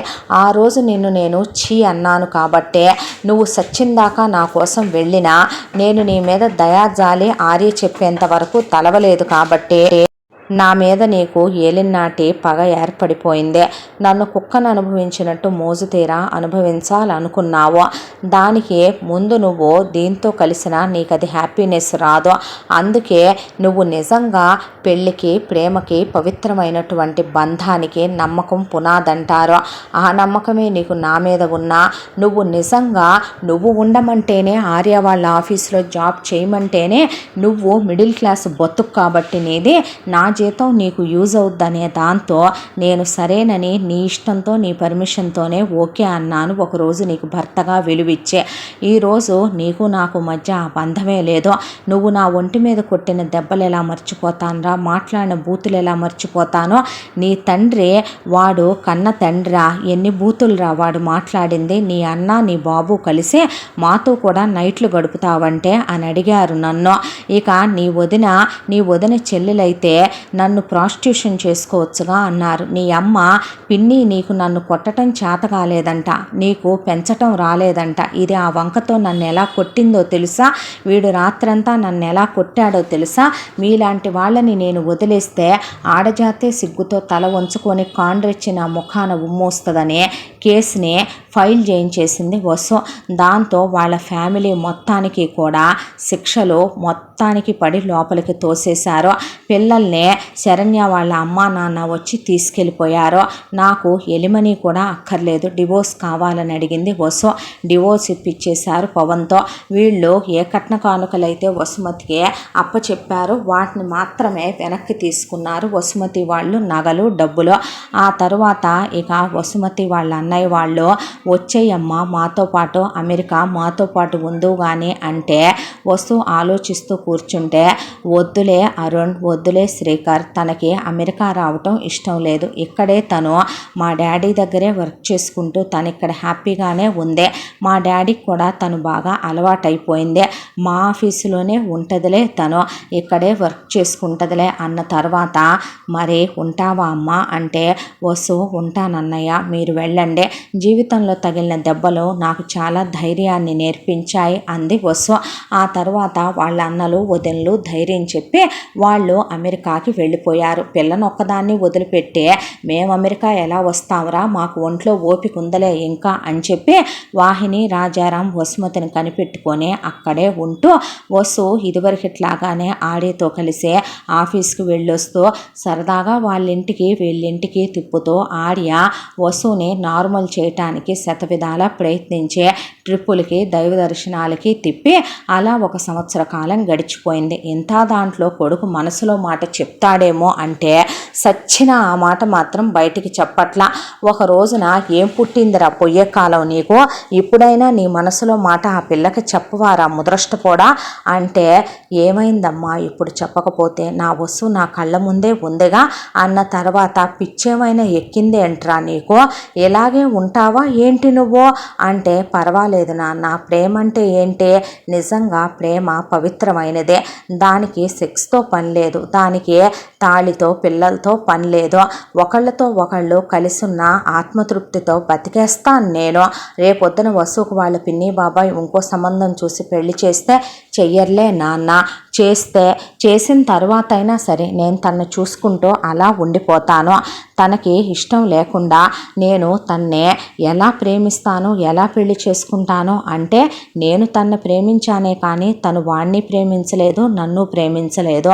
ఒక విషయం చెప్పమంటావా, వాడు నన్నన్నా వాడు తీసుకోగలిగాడు నాన్న, నన్ను వసు నో అంటే నేను తీసుకోలేను, నా గుండె ఆ క్షణమే ముక్కలైపోద్దే. ఇప్పుడు వాడేదో అన్యాయం చేశాడు కదా అని చెప్పి నువ్వు షోల్డర్ ఇద్దాం అనుకున్నావా, నువ్వు అడ్వాంటేజ్ తీసుకుందాం అనుకున్నావా అని వసు అడిగితే నా దగ్గర ఆ క్వశ్చన్కి ఆన్సర్ లేదు నాన్న అనేశాడు ఆర్య. వీడికి ఇదేం పిచ్చే అనేసరికి తెలిసిన సంగతేగా అనే ఇలాగైతే కాదులేమ్మనమని చెప్పి అరుంధతి జనార్దన్ కలిసి వాహిని రాజారాం దగ్గరికి వెళ్ళి మీతో మాట్లాడాలమ్మా అంటే రమ్మని వాళ్ళు సాదరంగా ఆహ్వానించి కూర్చోబెడితే కరెక్ట్గా అదే టైంకి ఆర్య వసుని తీసుకొని ఆఫీస్ దగ్గర బయలుదేరి ముందు వసుని వాళ్ళ ఇంటి దగ్గర డ్రాప్ చేసి ఆ తర్వాత తన ఇంటికి వెళ్ళిపోయాడు. ఇంటికి వెళ్తే ఇంట్లో అమ్మా నాన్న లేరు, గుడికి వెళ్ళారేమో లెమ్మనమని చెప్పి ఫ్రెష్ అయి టీవీ చూస్తా కూర్చున్నాడు. అయితే వసు ఇంట్లోకి వచ్చిన తర్వాత రామ్మ అన్నారు వాహిని రాజారాం. ఆంటీ అంకుల్ వచ్చారంటే అయ్యో ఆర్య కూడా వచ్చేవాడే అనవసరంగా వెళ్ళిపోయాడు అంటే పర్లేదులేమ్మా అన్న తర్వాత నువ్వు ఫ్రెష్ అయి రాపో అంది అరుంధతి. అలాగేనా ఆంటీ అని వసు లోపలికి వెళ్ళాక ఏ విషయం అండి అన్నారు వాహిని రాజారాం.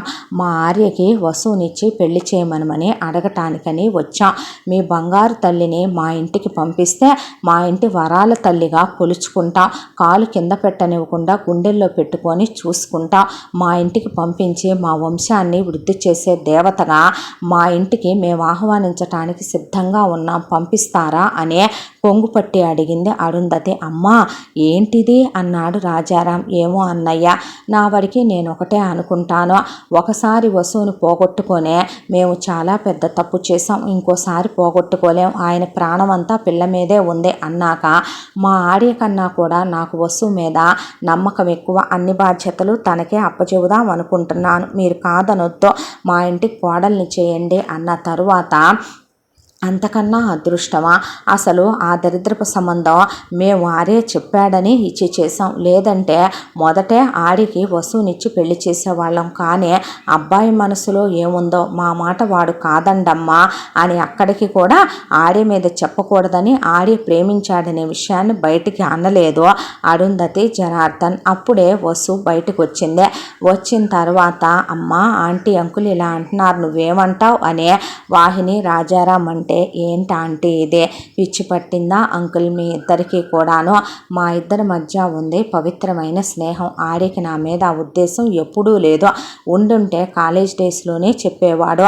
ఆడియే ఎందుకు నన్ను పవన్ని ప్రేమించమని చెప్తాడో, ఆడియే ఎందుకు పిన్ని బాబాయికి పవన్ ఇచ్చి నాకు పెళ్లి చేయమనమని చెప్తాడో, ఆడియే ఎందుకు నా పెళ్లి పనులన్నీ చేసి నన్ను పెళ్లి కూతుర్ని చేసేటప్పుడు దగ్గరే ఉంటాడో, అప్పగింతలు ఇచ్చేటప్పుడు జాగ్రత్తలు చెప్తాడో, ఆషాఢ పట్టేలకు వస్తాడో.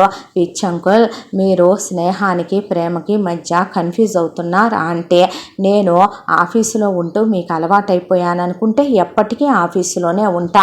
నేను మీ ఇంటి కోడలుగా తనకిష్టం లేకుండా నేను ఇప్పుడు ఒక డివోర్స్ అయిన అమ్మాయినే. నాలాంటి దాన్ని మీరు ఇంటి కోడలుగా చేసుకోవాల్సిన కర్మ మీకేంటే? అన్ని విధాలా మీ స్థాయికి హోదాకి ఆర్యకి నచ్చిన అమ్మాయి, ఆర్య మెచ్చిన అమ్మాయి ఈ భూమి మీద ఎక్కడో పుట్టే ఉంటుంది. ఆ అమ్మాయి మీ కోడలు ఖచ్చితంగా అవుద్ది అన్న తర్వాత అరుంధతి, ఆర్యకి ఆ ఉద్దేశం లేదని నీకెవరు చెప్పారు అందే. అంటే నాకు తెలుసా ఆంటీ, నీ తలకాయ తెలుసు నీకు. ఏం తెలుసు నీకు అందావిడ. అనేసరికి అదేంటంటే అన్న తర్వాత పిచ్చి మాటలు మాట్లాడుకో. ఆ రోజు వాళ్ళు ఒక వీడియో చూపించారు గుర్తుందా గుళ్ళో? అదేమి వాళ్ళు ఏఐ చేసుకురాలా, గ్రాఫిక్స్ చేసుకురాలా. ఆ రోజు జరిగింది ఇది. ఆ రోజు వాళ్ళతో నేనే మాట్లాడాను. ఆ వీడియో అది తీస్తుందని నాకు తెలియదు, కానీ ఆర్య నిన్ను ప్రేమించాడన్నది నిజం. ఆర్య నీతో ఆ నిజం చెప్పలేకపోయాడన్నది నిజం. ఈలోపు ఆ దరిద్రుడు చెప్పాడన్నది నిజం. ఆ తర్వాత వాడు పోతున్నానన్నాడని తన ప్రేమ కన్నా వాడి ప్రేమ గొప్పదనుకోనే నిన్ను వాడినే ఇష్టపడమన్నది వాడే. ప్రతి క్షణం నరకం అనుభవించింది వాడే. ఎన్నాళ్ళు చిత్రవద పడింది వాడే. నీ పెళ్ళయ్యాక ఇలా ఏడ్చాడమ్మా. నీ జ్ఞాపకాలు ఇలా గదిలో ఉన్నాయి. వాడు నీ స్థానాన్ని ఎవరికి ఇవ్వననే వాడు పెళ్లి చేసుకోనని కూడా చెప్పేశాడు. నీకు డివోర్స్ అయినాయి అన్నప్పుడు ఎక్కువ ఆనందపడింది నేనే తెలుసా? నీకో విషయం తెలుసా? ఓపెన్గా చెప్తున్నా, సిగ్గు విడిచి చెప్తున్నా.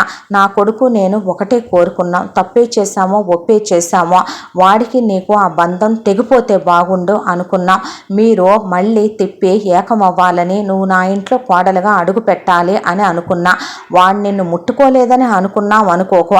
వాడు నిన్ను ముట్టుకున్నా, నువ్వు ఇద్దరు పిల్లల తల్లి అయినా, వాడు పొయ్యో సంసారానికి పనికి రాకుండా పొయ్యో ఏ మంచాన పడో కుక్క సావు సత్యం నువ్వు తిప్పి మళ్ళీ నా ఇంటికే రావాలని కోరుకున్నాను. అంత విరక్తి కలిగిపోయింది తల్లి నా ప్రాణం అని చెప్పింది ఆవిడ. నా కొడుకు చిన్నప్పటి నుంచే చాలా బంగారులా పెరిగాడమ్మా. వాడికి పాపపుణ్యాలు దయాదాక్షిణ్యాలు అంటే ఎక్కువ విలువ ఉండేలా పెంచారు వీళ్ళంతా కలిసే. ప్రేమ విలువ మాత్రమే చెప్తూ పెంచారు ఈయన. అంతా దాంట్లో నువ్వు అనొచ్చు, మీరు చెప్పలేదు, మీ అబ్బాయి చెప్పలేదు, ఇవాళ వచ్చి ఇలా మాట్లాడుతున్నారు అని. మాకు నీ పెళ్ళయ్యేంత వరకు ఈ నిజం తెలీదు. ఇక ఆడి విషయం అంటావా, వాడు చెప్పలేకపోవటమే వాళ్ళు చిన్నప్పటి నుంచి ఉన్న లోపం. దానికి నేను కొట్టా, అంకులు కొట్టారు, మేము తిడుతూనే ఉన్నాం. వాడు నరకం అనుభవించేశాడు శిక్ష రూపంలో. ఇంకా నువ్వు వాడిని బాధ పెట్టొద్దమ్మా. మీ ఇద్దరు కలిస్తే మాకన్నా ఆనందపడేవాళ్ళు ఎవరూ లేరు అన్నాక వాహిని రాజారాం అలా కూర్చుండిపోయారు. వెంటనే కొడుకులకి కోడళ్ళకి ఫోన్ చేసి విషయం చెప్పారు. చెప్తే ఆడికన్నా మంచోడు ఇంకెక్కడ దొరుకుతాడో, అసలు తనే ప్రేమించినప్పుడు ఓపెన్ అప్ అయిపోతే పోయేదిగా, అందరూ మీలా ఉండొద్దురా అన్నాడు రాజారాం. అది కాదు డాడీ అంటే, అబ్బా మావయ్య గారు చెప్పేది అదేలే, మీలా తను ఫ్రీ టైప్ కాదని అన్నారు కోడళ్ళు. అన్న తర్వాత ఇక ఇప్పుడే మేము వచ్చి వాడితో ఆ నిజం చెప్పించామా నీకు అన్నారు అరుంధతి, జనార్దన్. మీరు వెళ్ళొద్దు, నేనే వెళ్తానని వసు డైరెక్ట్గా ఆర్య వాళ్ళ ఇంటికి వెళ్తే, రా వసు, అమ్మా నాన్న ఎక్కడికి వెళ్ళారో తెలీదు, దా నీకేమైనా కుక్ చేసి పెడతానంటే ఎట్రా నువ్వు అని కూర్చో అందే. కూర్చో అన్నాక ఏంట్రా అంటే, మోకాళ్ళ మీద కూర్చో అన్న తర్వాత, ఆర్య నీకో విషయం చెప్పనా, నేను నువ్వంటే నాకు చాలా ఇష్టం, నేను నిన్ను ప్రేమిస్తున్నాను, పెళ్లి చేసుకుందామా అని అడిగింది. అడిగితే ఆమె కళ్ళల్లోకి అలా చూస్తూ ఉంటే, ఏరా ఈ విషయం నేనే చెప్పాలనుకున్నావా? నువ్వు చెప్తే నీ ఎత్తు తగ్గిపోతాననుకున్నావా? బరువు తగ్గిపోద్దనుకున్నావా? నీకో విషయం తెలుసా, నీకన్నా నాకు ఈ ప్రపంచంలో ఎవరూ ఎక్కువ కాదు కదా, నా దగ్గర ఎందుకురా? నీ మనసులో ఉన్న విషయాన్ని మనసులోనే కప్పేశావని షర్టు బటన్లు పట్టుకొని ఒక్క లాగు లాగితే గుండెల మీద వసు ఫోటో చెక్కించుకొని దాని కింద ఇద్దరి బెడ్స్ అని పేర్లు వేయించుకున్నాయి. వాళ్ళు ఫస్ట్ డే కలిసిన డేటు ఉంది. లాగి పెట్టి ఆర్యని దవడ పెట్టి తీస్తే వసు వెళ్ళి కింద పడ్డాడు ఆర్య. ఈలోపు అక్కడికి అరుంధతి వాళ్ళంతా వచ్చారు. ఏరా ప్రేమించటానికి ఉన్న ధైర్యం ఆ ప్రేమని చెప్పటానికి లేదా? ఎలారా నువ్వు పక్కనే ఉండి వాడికి నన్ను అప్పచెప్పావు వసు అన్నాడు. మరి నువ్వు చేసింది తప్పు కాదా? నువ్వు ప్రేమించిన ఆడదాన్ని ఇంకొకడికి ఎలారా నువ్వు కట్టబెట్టగలిగావు? ఎలారా నువ్వు వాడికిచ్చి పెళ్లి చేసి పంపించగలిగావు? దీన్ని ప్రేమ అంటారా? వాడిని క్షమించకూడదంటే నేను నిన్ను కూడా క్షమించకూడదుగా ఆర్య. ఇప్పుడు మాత్రం నీ ప్రేమ తెలిసి నేను నిన్ను పెళ్లి చేసుకుంటే హ్యాపీగా ఉంటానా? ఇప్పటివరకు మనసులో నన్ను ప్రేమిస్తున్నానన్న విషయమే నువ్వు దాచేసావే. రేపు లైఫ్లో ఇంకెన్నెన్ని విషయాలు దాస్తావో. నిన్ను చేసుకొని నేనేం హ్యాపీగా ఉంటానరా అన్న తర్వాత తప్పు కదా బాబు, చెప్పుండాల్సింది కదయ్యా అని వాళ్ళ అన్నయ్యలు వదినలు కూడా వీడియో కాల్లో ఉండే. ఎందుకు చేసావు ఆర్య ఇలాగా అన్నాక వాళ్ళమ్మ నాన్న చెప్పరా నోరిప్పి మొదష్టపోడా అన్న తర్వాత ఆర్య నేను చెప్పకపోతే నీకు అర్థం కాలేదా? నువ్వు తెలుసుకోలేకపోయావా అన్నాడు వసునే. అనేసేసరికి అందరూ షాకులో ఉండిపోతే ఏమ్మా ఏ నాన్న అప్పటి వరకు నేను ఎంతమంది అమ్మాయిల్ని ఇంటికి తీసుకొచ్చానో వసునే అలా ఇంటికి తీసుకొచ్చి వసు కోసం నువ్వు అయ్యొండి పెట్టు ఇయ్యొండి పెట్టనే నేను నోట్లో పెట్టి తినిపిస్తూ వసుతో జోకులేస్తూ మాట్లాడుతూ వసుతో కలిసి అలా ఇంట్లోనే పడిపోయి నిద్రపోతూ బండి మీద ఎక్కించుకెళ్ళి పికప్లు డ్రాప్లు చేస్తూ సినిమాలకి షికార్లకి వసుతో తిరుగుతున్నాగా నాన్న. మీ ఇద్దరి కళ్ళకి కనపడిందిగా, మరి కన్న మీకు అర్థం కాలేదా నా మనసు? ఏమే నేను చెప్పలేదు అంటున్నావో? కాలేజీలో ఏ అమ్మాయితో నేను నీతో ఉన్నట్టున్నానో, ఎవరిని తీసుకొని నేను బయటికి వెళ్ళానో, ఎవరితో నేను నా పర్సనల్స్ అన్నీ షేర్ చేసుకుని ఇంటికి తీసుకొచ్చానో, ఎవరిళ్ళకి నేను మీ ఇంటికి వెళ్ళినట్టు వెళ్ళానో, ఏ ఆంటీ ఏ అంకుల్ నేను తనతో ఎలా ఉండేవాడినే మరి మీకు అనిపించలేదా? మరి మీరెందుకు అడగలేదో? అమెరికాలో ఉన్న వాళ్ళ అన్నయ్యల్ని ఎన్నిసార్లు మీతో మాట్లాడాను అన్నయ్య, ఎన్నిసార్లు మీతో మాట్లాడాను వదిన, మరి మీరెందుకు నన్ను అర్థం చేసుకొని మీవి ప్రేమ పెళ్ళిళ్ళేగా, మరి మీరెందుకు నన్ను అడగలేకపోయారో అనేసరికి వాళ్ళకి మాట రాలా. ఏమే నువ్వే అంటావుగా ప్రేమంటే నమ్మకమని, మరి నేను నిన్ను ప్రేమిస్తున్నానా, నాది ప్రేమ స్నేహమా అని నీకు తెలియదా? నిన్ను ఎంత సపోర్ట్ చేసేవాడినే ఏ రోజైనా చదవనిచ్చానా? నా పేపర్లో నేను పడి చదివే నీ కోసం రాసే కదూ ప్రతి ఎగ్జాము నిన్ను పాస్ చేయించుకుంటూ వచ్చానో? ఎప్పుడైనా నీకు సూది గుచ్చుకొనిచ్చానా? కష్టం కలగనిచ్చానా? బాధ కలగనిచ్చానా? స్నేహంలోనే ఒక అబ్బాయి ఒక అమ్మాయితో ఇలా ఉంటాడా? నువ్వెందుకు నన్ను అర్థం చేసుకోలేదు? నువ్వెందుకు మరి నా మనసుని తెలుసుకోలేకపోయావు? తప్పులన్నీ మీరు చేసి నన్ను తిట్టి నన్ను కొట్టి నాకు శిక్షలు వేసి మధ్యలో వాడొచ్చి నా లైఫ్తో గేమ్స్ ప్లే చేసి నన్ను పిచ్చోడిని చేసి మీ అందరూ మంచోళ్ళు అయిపోయి నన్ను వెర్రి వెంగళప్పని చేద్దాం అనుకుంటున్నారా అనేపాటికి వాళ్ళేక మేమేం మాట్లాడాలో మాకు అర్థం కావటం లేదు, బయలుదేరి వస్తున్నామని ఫోన్ కట్ చేశారు రాజారాం కొడుకులు కోడళ్ళు. మేము కాసేపు ఇంటికి వెళ్ళి కూర్చొని ఆలోచించుకోవాలండి అమ్మా, ఇది నువ్వే చూసుకోవే అని ఆడే చెప్పిన సమాధానానికి వాళ్ళకి బుర్ర పంచేక వాళ్ళు వాళ్ళింటికి వెళ్ళిపోయారు. ఆ తరువాత అరుంధతి జనార్దన్ మేము మెంటల్లీ బ్యాలెన్స్ లేని పిల్లాన్ని కన్నామమ్మా, మానసికంగా ఎదగని వాడిని కన్నమ్మ, కర్మ మా రాత అనే ఆయన ఆవిడ వాళ్ళ గదిలోకి వెళ్ళిపోయారు. వెళ్ళిపోయిన తర్వాత వసు ఆడియని దగ్గరికి తీసుకొని వెక్కి వెక్కి ఏడ్చింది. నీకన్నా బంగారం నాకు దొరుకుతాడా? నువ్వు నన్ను అంత ప్రేమించినప్పుడు నేనెప్పుడు రా వాడిని ప్రేమించానో? ఎందుకు నా జీవితంలోకి బలవంతంగా వాడిని నువ్వే తీసుకొచ్చావు, పిన్ని బాబాయిని ఒప్పించావు? ఎందుకు అన్ని దెబ్బలు నేను తినటానికి, అన్ని మాటలు నేను పట్టడానికి పరోక్షంగా ప్రత్యక్షంగా కూడా కారణం నువ్వే కదో అనేసరికి వసుని కౌగిలించుకొని వెక్కి వెక్కి ఏడ్చి ఐ లవ్ యూ చెప్పి వసుని తన గదిలోకి తీసుకెళ్ళి వసు వస్తువులు, వసు జ్ఞాపకాలు, వసు ఫోటోలు, తను దాచుకున్నాయి, వసు కోసం తను కొన్న గిఫ్ట్లు, ఆమె కాళ్ళకు పట్టీలు పెట్టాడు, మెళ్ళో వాళ్ళిద్దరు ఫోటోలు వేసి లెటర్లు వేసిన డాలర్ చైన్ వేశాడు, వేలుకని కొన్న ప్రపోజల్ ఉంగరం పెట్టి ఐ లవ్ యూ పెట్టి పెదవుల మీద ముద్దు పెట్టుకున్నాడు. పెళ్లి చేసుకుందామా అంటే పోరా పిచ్చోడా, నిన్నెవరు చేసుకుంటారు పోవయ్యా అన్న తర్వాత గట్టిగా పట్టుకొని నిన్ను వదులుతాననుకుంటున్నావా? ఇంకా ఈ జన్మకి నిన్ను వదిలేదే లేదులే, లైఫ్ లాంగ్ పట్టేసుకున్నానే, ఇంకా నువ్వు వెళ్ళలేవులే అన్నాక కళ్ళల్లో నీళ్ళొచ్చి వసు ఆడిని కౌగిలించుకొని వెక్కి వెక్కి ఏడ్చింది. ఆ తర్వాత అందరూ మాట్లాడుకొని చాలా గ్రాండ్గా అమెరికా నుంచి అన్నయ్యలు వదనలు వచ్చాక ఆర్యకి వసుమతికి చాలా చాలా గ్రాండ్గా ఎంగేజ్మెంట్ జరిగిపోయింది.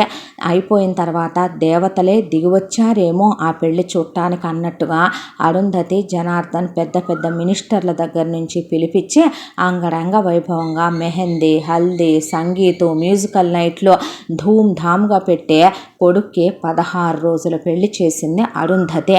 అయిపోయిన తర్వాత ఒకప్పుడు వసుమతికి ఏ బంగారం అయితే వాళ్ళమ్మదే ఇవ్వాలనుకున్నారో రాజారాం వాళ్ళు దాన్ని తిప్పి వసుమతి చేతే వాళ్ళ పిన్ని ఒళ్ళో పెట్టించి వాళ్ళు ఇవ్వాలనుకున్న ₹1,00,00,000 సైటు వాళ్ళు ఇవ్వాలనుకున్న ₹1,00,00,000 డబ్బులు తిప్పి వాళ్ళకే ఇప్పించేసి పిల్లనిస్తే చాలు మాకు ఇవేవి వద్దు అని చెప్పిన తర్వాత వాళ్ళ కొడుకుల్ని పాపం వాళ్ళు అమెరికా వెళ్ళిందే ఉద్యోగాల కోసం, అక్కడ పడి కొట్టుకుంటుందే రూపాయి కోసం, ఇంకా అక్కడ ఉండొద్దు అని ఇండియాకు వచ్చేసేయమంటే పిల్లల్ని తీసుకొని అన్నీ సెటిల్ చేసుకొని ఇండియాకు వచ్చేసిన తర్వాత ఇక దగ్గరుండి ఆర్యే ఎటు వాళ్ళది చాలా పెద్ద బిజినెస్. వాళ్ళకన్నా నమ్మకమైన వాళ్ళు మంచి వాళ్ళు అయిన వాళ్ళు ఎవరు దొరుకుతారో అందులో రాజారాం ఒక కొడుకు అరుణ్కి ఒక సెక్టారు, శ్రీకర్కి ఒక సెక్టార్ అప్పచెప్పి ఆ తర్వాత వాళ్ళిద్దరికీ కూడా రాజారాంకి ఇచ్చేసిన 2 కోట్లు పెట్టి చెరొక విల్లా కొనిపెట్టాడు ఆయన. అలా కొడుకులిద్దరూ కోడళ్లతో కలిసే కార్లు గిఫ్ట్ ఇచ్చాడు ఆర్య. ఆ తర్వాత వాళ్ళు పిల్లల్ని స్కూళ్ళకు పంపించుకుంటూ కోడళ్ళిద్దరిలో ఒకళ్ళు బ్యూటీ పార్లరు ఒకళ్ళు బొటిక్కు పెట్టేసుకున్నారు. వాహిని రాజారాం ఖాళీగా ఉండటం ఎందుకో ఆ తర్వాత ఆయన ఒక సూపర్ మార్కెట్ పెట్టుకున్నాడు. వైఫ్ అండ్ హస్బెండ్కి అందులో టైంపాస్ అయిపోతుంది. ఇక అరుంధతి ఒకవైపున అప్పుడు కొడుక్కి కోడలికి పదమ్మా నువ్వు నా గదిలో పడుకుందో కానీ అంటే అదేంటే అన్నాడు. అయ్యో కళ్ళతో చూసుకుంటూ బతికేస్తానన్నావు కదరా, నేను హనీమూన్ టికెట్లు బుక్ చేసుకున్నాలే అని వసుని తీసుకొని హనీమూన్కి వెళ్ళిపోయా. తన లైఫ్ టైం డ్రీమ్స్ అన్నీ వసుమతితో నెరవేర్చుకొని హ్యాపీగా 6 నెలల హనీమూన్ తర్వాత తిరిగి వచ్చాడు ఆర్య. చాలా హ్యాపీగా భార్యాభర్తలు కాపురం చేసుకుంటూ వసు ఆర్య కలిసి ఆఫీస్కు వెళ్ళొస్తూ జనార్దన్ కోడల్ని ఎండీ చేసి కొడుకుని CEO చేసి పై ఎత్తున ఆయన చైర్మన్గా అన్ని వ్యవహారాలని చూసుకుంటూ ఇక కోడలు పిల్లల్ని వెంటనే కనొద్దమ్మా అనే ఆవిడ చెప్పింది. 5 ఏళ్ల తర్వాత వసుమతి గర్భవతి అయ్యింది. ముందొక బాబు తర్వాత ఒక బాబు పుట్టాక ఆపరేషన్ చేయించుదామనే లోపే ఆర్య కంగారు పెట్టేసేపాటికి మళ్ళీ గర్భవతి అయ్యి కమల పిల్లలు 2 ఆడపిల్లలు పుట్టారు. మొత్తానికి ఇల్లంతా పిల్లలతో కళకళలాడిపోతూ అరుంధతి ఆ పెంపకాల్లో బిజీ అయిపోయింది. భార్య మీద ఎనలేని ప్రేమతో ఆర్య ఆమెకి ఇంత కష్టం కూడా కలగనివ్వకుండా తన ఇష్ట సఖి తన మనసైన సఖి తనతో ఉంటే ఆమెను గుండెల మీద పడుకోబెట్టుకొని ఇప్పుడు తను అతని సొత్తు ఆమె అతని సొంతం అనే దాంతో తృప్తిగా జీవితం గడపటం మొదలుపెట్టాడు. జీవితంలో ఎవరికైనా ఇంతకన్నా ఏం కావాలి?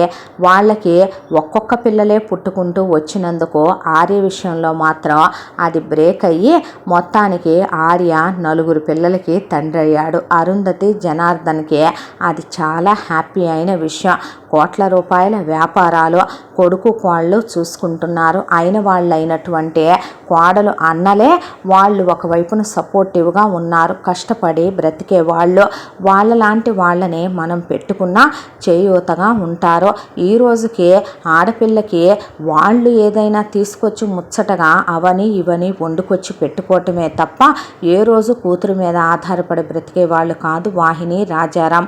అన్న కూతుర్ని సొంత బిడ్డగా పెంచి అంత బాధ్యత కలగజేసుకొని పెదనాన్న కూతుర్ని తమ చెల్లెలే అనుకొని అంత చేశారంటే అలాంటి వాళ్ళని కాక ఇంకెవరిని నమ్ముతారో. దాంతో అందరి లైఫ్లు సెటిల్ అయిపోయి హ్యాపీగా వీళ్ళ జీవితాలు అలా నల్లేరు మీద నడకల ఏ ఆటుపోట్లు లేనటువంటి సముద్రంలో నావల హాయిగా వీళ్ళ జీవితాలు గడిచిపోతూ సంతోషంగా ఉన్నారు. కొంతకాలానికి పవన్ వాళ్ళు జైలు నుంచి రిలీజ్ అయ్యారు. రిలీజ్ అయిన తర్వాత రంగారావుకి అప్పటికే రోజులకే ఉద్యోగం ఊస్టింగ్ చేయించేశాడు జనార్దన్. ఆ తరువాత ఇక చేసేదేమీ లేక మొహం చెల్లక సాగర్, శరణ్య, సుష్మ పవన్ని పెళ్లి చేసుకొని నీలాంబరి, రంగారావును కూడా తీసుకొని అమెరికాకి వెళ్ళిపోయారు. శరణ్య వాళ్ళ అమ్మా నాన్నలతో పిల్లలతో సహా. అక్కడికి వెళ్ళిన తర్వాత సుష్మ ఒక 3 పిల్లల్ని కనేసిందే. పవన్ని అక్కడ ఎంఎస్ చేయించి అక్కడ ఉద్యోగంలో తొక్కేసి సాగర్ని కూడా ఉద్యోగానికి వెళ్ళమని తొక్కేశారు. ఆ తర్వాత ఒకవైపున నీలాంబరిని, రంగారావుని పని మనుషుల్ని చేసేసి సుష్మా వాళ్ళ అమ్మా నాన్న ఎగిరెగిరి తంతూ ఒకవైపున ఇంటి పని, వంట పనులు చేయించుతూ పిల్లల పెంపకాలు అప్పచెప్పే కొడుకులు నోరెత్తితే ఇక మళ్ళీ మీ మీద ఈసారి అమెరికా జైళ్లలో తోయిస్తాం కేసులు పెట్టి ఈసారి మీ బతుకులు బయటకు కూడా రావని గజగజలాడిస్తూ గడగళ్ళాడిస్తూ అక్కడ వెళ్ళే కుక్క బతుకుల కన్నా హీనమైన బ్రతుకులు చేసేశారు. ఒక ఆడదాని ఉసురు ఊరికినే పోద్దా? ఆ ఉసురు ఊరికినే ఏమన్నా దేవుడు తీసేస్తాడా? చాకిరీ చేసి చేసి చేసి నీలాంబరి మొగుడికి పెరాలసిస్ వచ్చిందే. కోడల్ని అనకూడని మాటలు అన్నవాడి నోరు పడిపోయి తీసుకొని మొగుడికి ఎత్తిపోసి వాడికి ట్రీట్మెంట్లు కూడా చాంచక వాడు కుక్క సాగు సచ్చాడు. ఆ తర్వాత నీలాంబరి బ్రతుకు కుక్క కన్నా హీనమైపోయిందే. ఆ కోడలు ఎగిరెగిరి తంతం, ఈ కోడలు తంతం, ఏపరాలు ఇయ్యంకుడు తంతం. ఏ ఆస్తి చూసి డబ్బు చూసి అయితే విర్రవీగిపోయిందో, పేరుకి అమెరికాలో ఉండటమే తప్ప కుక్క కన్నా హీనమైన బ్రతుకైపోయిన తర్వాత ఒకరోజు అనుకోకుండా జారి పడింది. ఇంట్లో ఇల్లు క్లీన్ చేస్తూ నడుము తొంటి ఇరిగితే వాళ్ళు హాస్పిటల్కి తీసుకెళ్ళి ట్రీట్మెంట్లకు చాలా అవుతాయి అనేసరి తీసుకొచ్చి ఇంట్లో పడేశారు. తీసుకొని నోరు, కాళ్ళు, చేతులు పడిపోయే, చెవులు, కళ్ళు మాత్రమే పనిచేస్తూ ఉత్కృష్టం అనుభవించే పురుగులు పడి సచ్చింది నీలాంబరే. అయిపోయిన తర్వాత ఒకవైపున శరణ్య అన్యాయం చేసినందుకు శరణ్యకి చెప్పుకోరాని రోగాలు, పెళ్ళాం మాటలు విని మరదల్నే నానా మాటలు అన్నందుకు యాక్సిడెంట్ అయి సాగర కాళ్ళు పోయినాయి. సుష్మ విర్రవీగిపోయి ఒక ఆడదాని జీవితంలో ఇక ఏదైతే కనుక చీకట్లు నింపుదామనుకుందో యాక్సిడెంట్ అయ్యి ఢామ్మును పోయిందే. 3 బిడ్డలతో పవన్ ఇక పెళ్ళైన తర్వాత విధవ ఉండడుగా మిగిలిపోయాడు. ఇప్పుడు ఆ ఇల్లు మొత్తాన్ని పోషించాల్సిన భారం పవన్ మీదే పడిపోయింది.